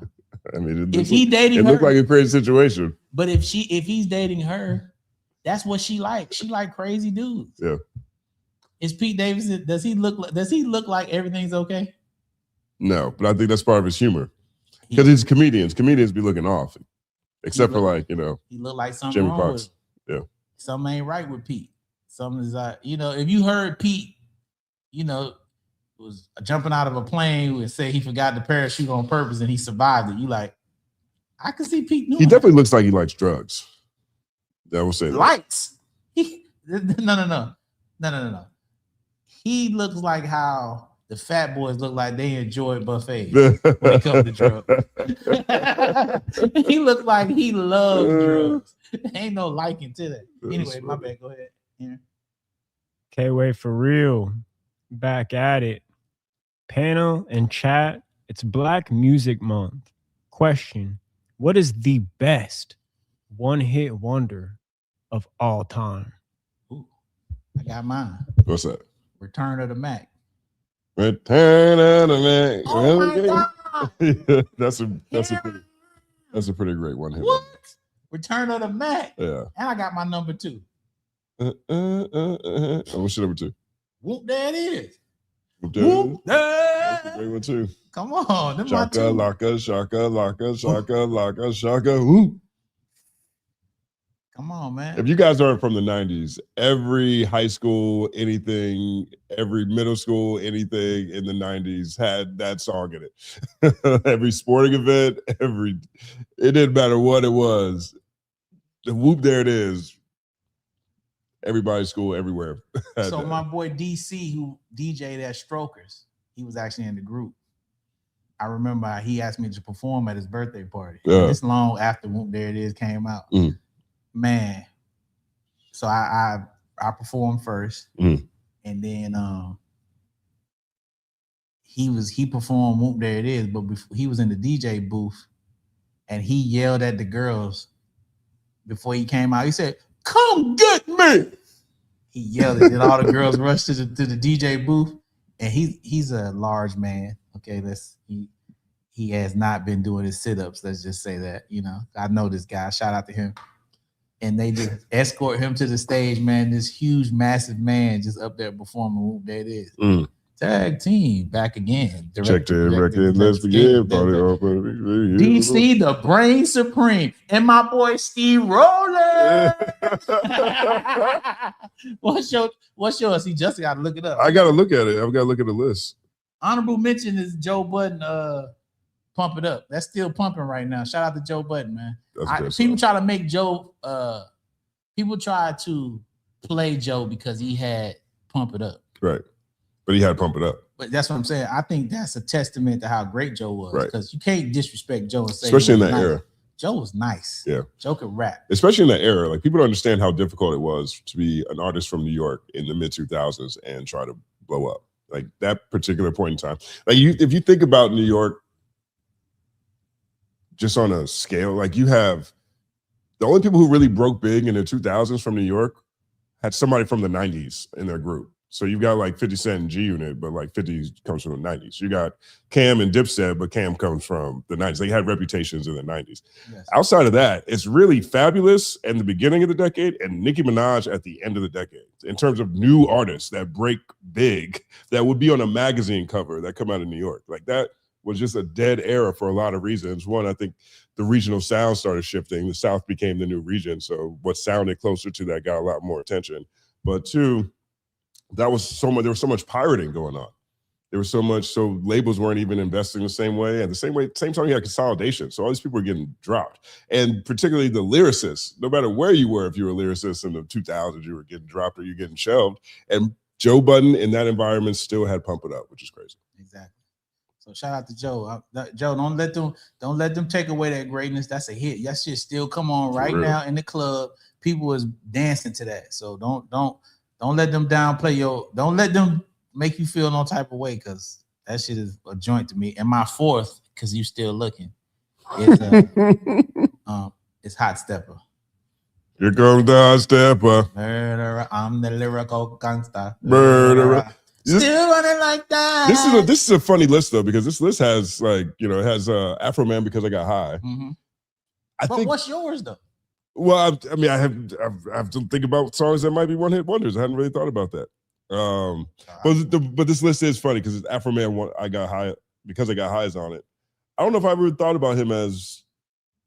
I think he was like a one-hit wonder up until last month, until this lawsuit. The Pound Cake song and all. Pound Cake's a hit. So he's a brand new two-hit wonder, I guess. Let me just land on a one-hit wonder here. Let's see. Well, yeah, Hot Stepper, Return of the Mac. Return of the Mac is crazy. That's actually really great. There it is. There's a bunch of them in there, dog. Yeah. You know, it's another one. I know you're not gonna put it on your list, but it's not on mine. Gangnam Style. That was a one hit. Oh yeah. I know you would never have that on your list. No. You know who has a hit? Another one that you're not gonna put on your shit. Hi, Block Boy JB, Look Alive. Damn, that is a one. That's a one hit. That's a one-hit wonder. Damn. Shout out to Block Boy JB, man. Still getting that money. I know you doing them shows, baby. Hey, they tell me all the time Drake is best at putting money in people's pockets. So take that money. Shout out to Block Boy JB, man. Oh, hey, listen, y'all. Everybody that got one hit, I tell you one thing: one hit better than no hit. Wow, they got Bauer Harlem Shake on here. I didn't even think about that. What's that chicken noodle joint? Chicken noodle soup with the chicken with the soda on the side. That was a hit too. Chicken noodle soup. Not as big on the level of the shit I'm talking about. You ain't got one though. He ain't got. I did. I already did. I said Block Boy JB. Oh, Block Boy JB. Okay, cool. Next super chat. All right. Oh, Shop Boys party like a rock star. Oh. Yeah, definitely. Oh yeah, damn. That song. I thought they were about to transcend to a whole new space after what's that. The one in Atlanta when they do this with the shit? What's that? That's one hit. What, Swag Surfing? Swag Surfing. Yeah. And Wobble Wobble's another one too. Yeah. Swag Surfing is probably a big hit. So when you start seeing it at college football games and stuff like that. Swag Surfing. Yeah. Hey, shout out. Oh, Salento, watch me. That's a good one. Opened up Pandora's one-hit wonder box. Exactly. Now he's trying to figure it out. Go ahead. Yeah. Hey, Mythologic 76 stat. S1 is my kinfolk, and I'm one of the guys from Strange Fruit Project. Oh, dope. Oh, yeah, Mythological. Yeah. He told me, hey, shout out. Yeah. He told me you managed him at one point, and we talked about it. Yeah. LOL. I actually did manage S1. That's my brother. I know y'all think I ain't did nothing. I'm glad it's, but yeah, that's one of my that's my guy, and I definitely want to have him on here because when I tell you just one of the best guys that you will ever want to meet, it's just a good person, man. Him and his wife, they're fantastic, man. They're really great people. That's awesome. You know what I'm saying? They're really great, like just really good. Mythological, if you're still here or somebody in the chat, ask him if he remembers rocking the Brooklyn Hip Hop Festival in 2006. And if you felt like Strange Fruit ran into some similar challenges as Little Brother did, or different other styles of music from MCing, rapping, hip hop from the South with connecting with the people from the South. I'm curious what he would say. I love these watching third verse right now. Yeah. We got an honorable mention from Jimbo Shrimp, peanut butter jelly time. Peanut butter jelly time. And, I think I'm gonna have a peanut butter and jelly actually when when we finish. Last one before we're caught up from K-Way for real. Again, fellas, men, YNs, take the stairs, not the elevator. Nothing is wrong with courting a woman with organic intentions. In the words of Della Reese, one night of passion can cause you a lifetime of pain. That's true. That's a fact. Yeah. That's a fact. I mean, listen, you know, this is one thing I do want to say to anybody, that, especially, I'm a man, so I'm going to speak to the men, right? If you can master your flesh, listen to me, fellas. If you can master your fleshly desires, you will be able to achieve anything you want to achieve in this world.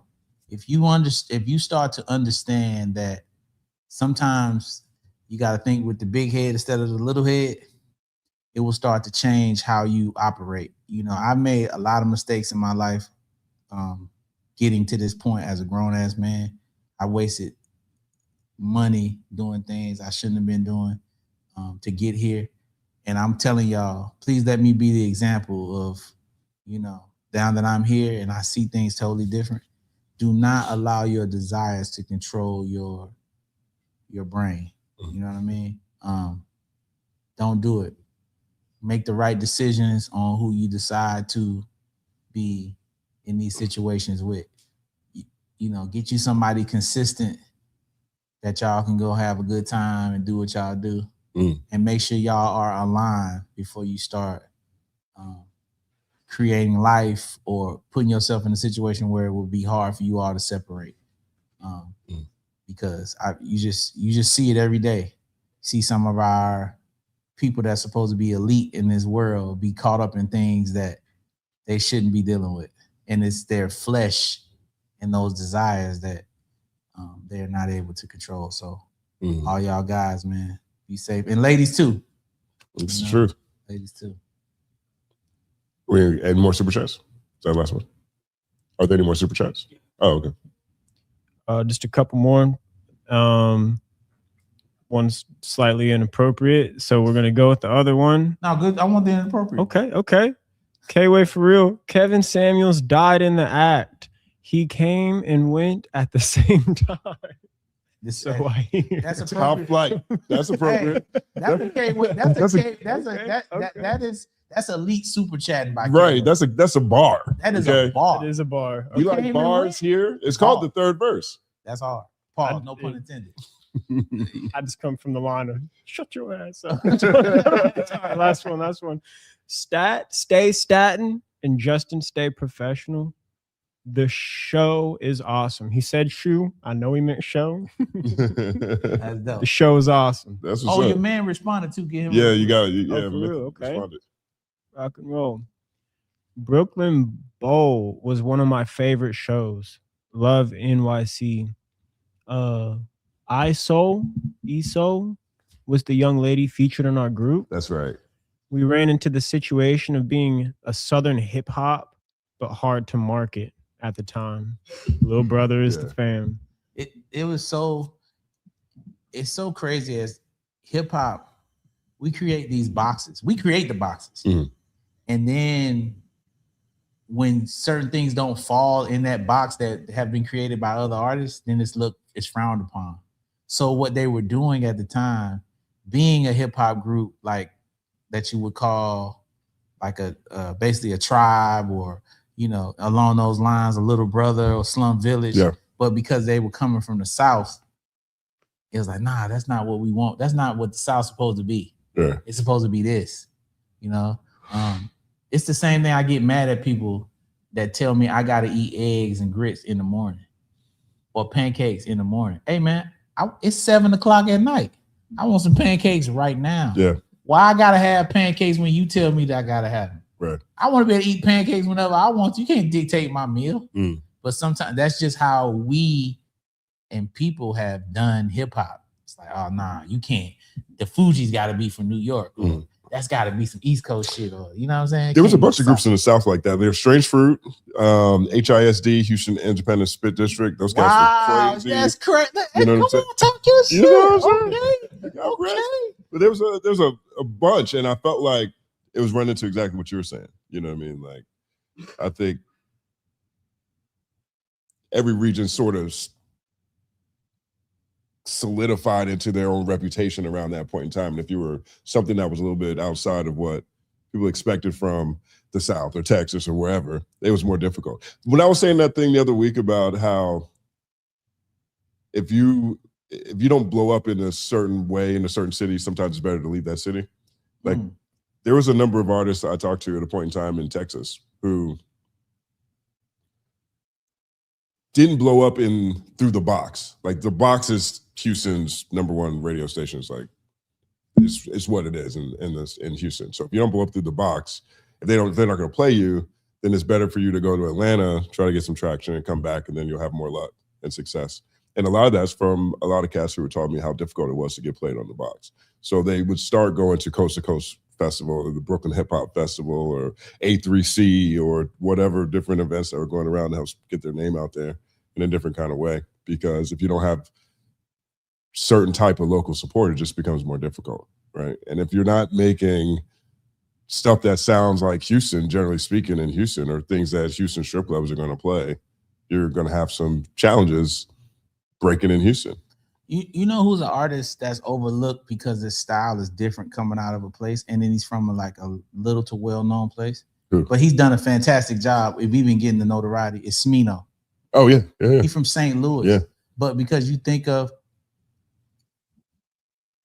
what happened? Think and talk. Oh, talking to Mike. Yeah, nigga, hey, listen. Hey, listen. We can do that. Niggas is going to the bathroom. Right. You can speak up, be like, hey, wave your hand, be like, talking to Mike, my nigga. Right. But Smino is from St. Louis. And because Nelly came out of there and the Country Grammar and all that, I think Sexy Red is from there. You just have this thing in your mind where it's just got to be a certain type of way. But Smino is probably one of the most gifted guys lyrically and melodically that we have right now. And I think he doesn't get the notoriety. He's special to me. Yeah. You know, Smino is extraordinarily gifted. And I think that's kind of like what happens with the South too, with artists. They don't get that push because, you know, with Texas, you know, Pimp C and his face, and you know that's what we want from Texas. Right. And I think people don't know that Travis Scott is from Texas. Right. He's from Houston. So he never stood on that when he first came out. And I think that helped him blow up. Because I think if he would have just been screaming out Texas, it would have made it harder for him. Right. But people just assumed that he was from somewhere else. And he took all of the things that he saw in other artists that was blowing up and just added it to him. Mm. He took Migos, melodies and ad-libs, chanting, basically the Viking chants he put behind his shit. He took ASAP's, because ASAP was mimicking Texas niggas anyway. So he took that shit, took it back. He took ad-libs from Sway Lee, added it to the song. He took the dude from Canada, the what's his name? The rapper. Oh my God, the one Academics hates. He signed to from Canada? Yeah, he signed to EXO. You know, The Weeknd? No. He signed The Weeknd. Huh? Cash. He signed to Cash. Nav. Yeah. Nav. Oh yeah. He took. If you listen to him, it's a lot of Nav influence in the flows and the pockets. And then he had Saha writing the rhymes. So he took that and he made a classic. I think Astroworld's a classic. Yeah. Whether y'all want to say it's not, I think that's a classic album. Oh yeah, without question. At this point.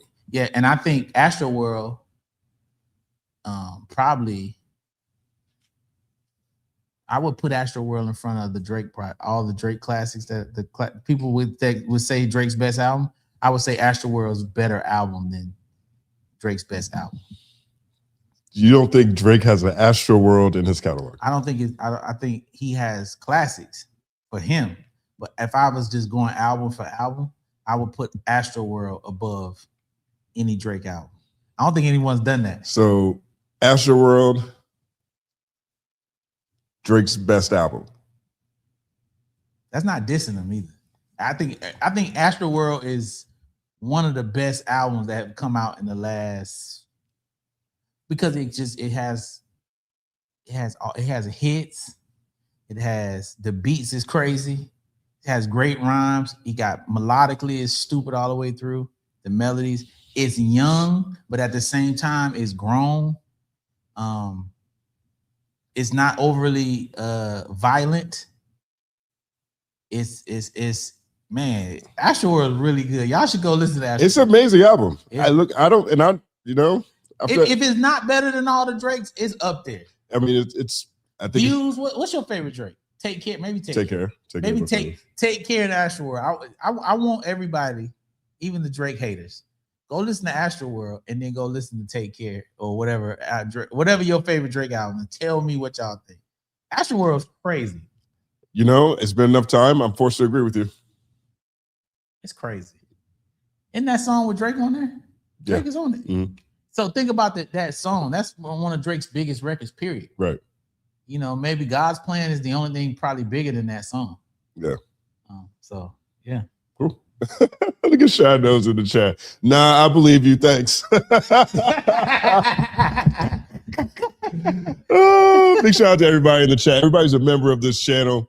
Big shout out to all the moderators, everyone who's supporting us and rocking with us every Tuesday and Thursday. She said, nah, I'm good. I feel you. Do you have any more super chats? We got one super chat sent in euros. So we got some some love from Europe. Nice. Third verse. KGMA89. This is how we do it. Montel Jordan still slaps. That's a classic. Is that a one-hit wonder? He had other hits. He had other hits. He had there's just somewhere and get it on. Yeah. Which one? Yeah, something for the honeys. Yeah, that shit was hard. Yeah, that was hard. That was a good song. And he's a noob too, man. We can't let the noobs, you know what I'm saying, go out like one-hit wonders. But that was a big song. You're right about that. Word up. All right, we're all caught up, man. Okay. Shout out to everybody in the chat. Holding it down. Shout out to the chat. Yeah, you got anything else you want to talk about? We could do this Trump versus Stephen A. Smith thing that's happening right now. I mean, Stephen A. Smith responded. He did? Yeah, he just responded while we're on air. It's up to you. I mean, listen, I'm going to say this. I think this is the battle of two people that a lot of people are not liking right now. I think this is actually good for Stephen A. Smith because I think people hate Trump more than they hate him. So he actually could benefit from it. And plus, for his brand, this helps him. If Donald Trump goes and say, you know what, I hate Third Verse, I hate Culture United, that's great for us guys. So it helps Stephen A. Smith to be in a back and forth with the president. So yeah, I think he should definitely engage. I mean, he engaged with Jason Whitlock, so why would you not engage with the president? You know, so I'm rocking with Stephen A. Smith. If we're gonna pick the two, if I'm forced to pick here, I'm always gonna go with the brother man over the other man. Well, let's catch people up. So this is what. So going into the NBA Finals when they came to New York, Stephen A. Smith said that he would blame Trump if the Knicks lost. Now, I got to put this in perspective. The Knicks have won 12 straight games in the NBA playoffs this year. They've been on an incredible winning streak. Everything's been awesome. Everything's been cool to be a part of that team, right? And so Stephen A. said that he would blame Trump if they lost. So this was Trump's reaction. I think mostly tears. It was loud and it was very enthusiastic. Was talking about running for president. Said he would blame you if the Knicks lost the game. How do you respond to that? I think he's a nice guy, but you need a certain aptitude to run for president. You need a high IQ. I'm not sure that Stephen has that. I don't think he does, actually. So Trump goes to the low IQ Negro trope. And so here's Stephen A's response. I'll start it. We can stop it whenever you guys feel like it. It's about 3 minutes long. You want to talk about IQ? I could say I put my IQ up against yours any day of the week. I could go one better. I could ask you why you've been running from me the last year since I wanted to talk to you. I could ask you to debate me since you think you that dude, okay? We can go a myriad of ways with all of this, but I'm not going to let you off the hook because none of that is important. I do appreciate the fact that you called me a nice guy because don't tell anybody. But I actually am a very nice guy. Until you tug at me a little bit. And then after that, I got to show my other side. And my other side came out last night when I recognized that businesses that are accustomed to being patronized were compromised by you because you showed up. The crowd that surrounded the Madison Square Garden and its surrounding areas, you compromised. I thought you were about the economy. I thought you were about helping New Yorkers because you love New York. I thought you were about making money for people. What happened to the parking garages? How much money did they make? What happened to the local restaurants in the immediate vicinity of Madison Square Garden? How much money did they make? We know you've made a lot of money. We know you keep making money. But have the New York Knicks benefited? The answer to that would happen to be no. This is a sports show.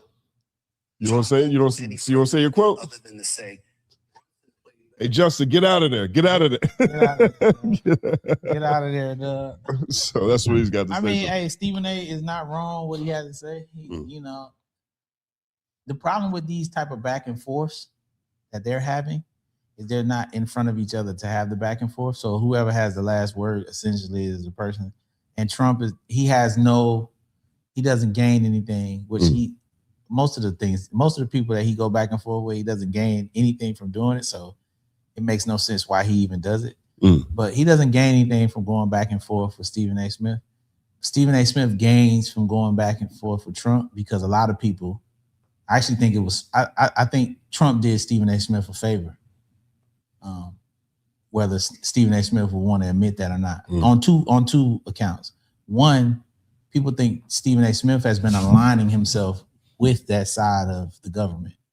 A lot of people that think Stephen A. Smith is MAGA and he's for these things. So when you have probably the head person of that movement saying that he's an idiot, he's definitely not aligning himself with them because that person just called him idiot. The second thing is he is the president of the United States. And his response, we just played it on here. People are going to go watch it. People want to see it. This is content for him. So know those people at the parking garage, and know those people because Trump showed up. No, he might have hurt the New York Knicks economy, but he definitely just helped Stephen A. Smith's economy. So, that's what I'm going to say about that. I like Stephen A's angle. I liked him talking about all the businesses that didn't get paid last night, all the parking garage people, the hospitality people. I think that does a good job of reinforcing one of the things that he said pretty slickly in there too is, we know that you made money.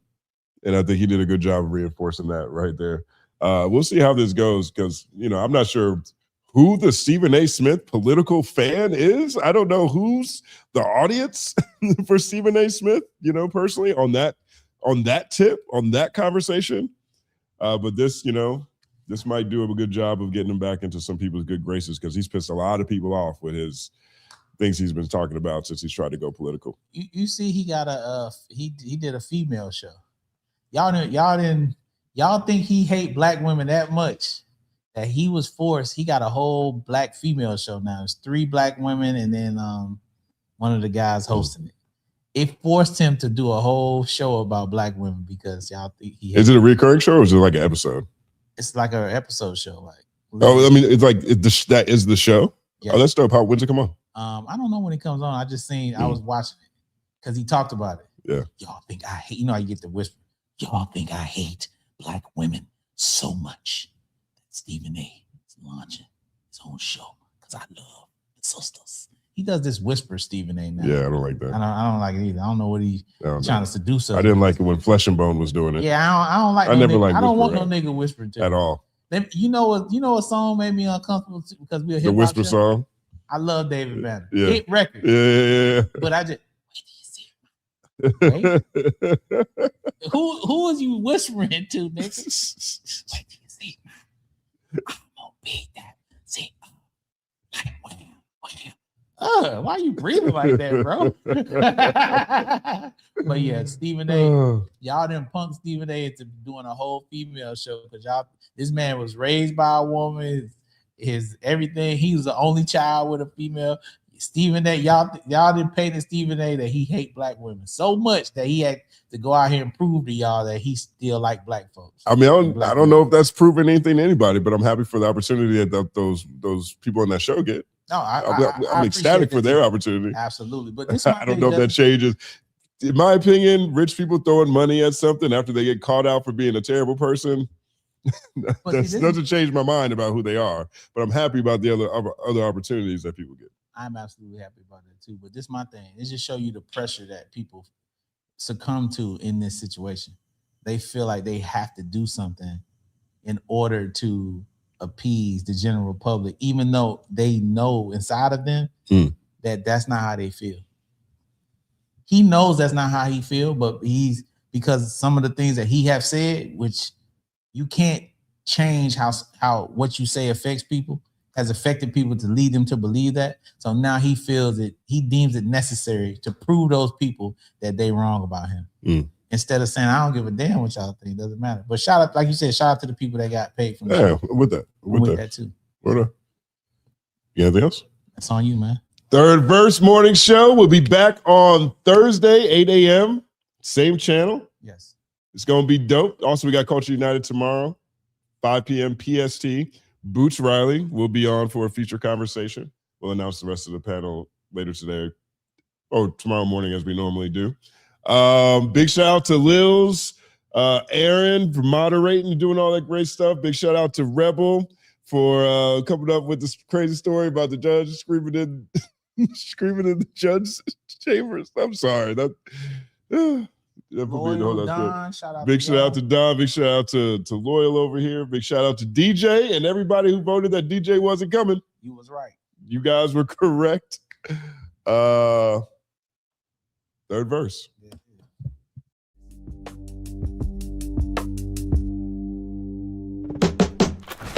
Whatever you want to know, whoever you want to see, the place you all need to be, the place you can't leave, the seed that plants seeds, the place you allowed to talk free. Whatever you want to know, whoever you want to see, The place you all need to be. The place you can't leave. The seed that plants seeds. The place you allowed to talk free.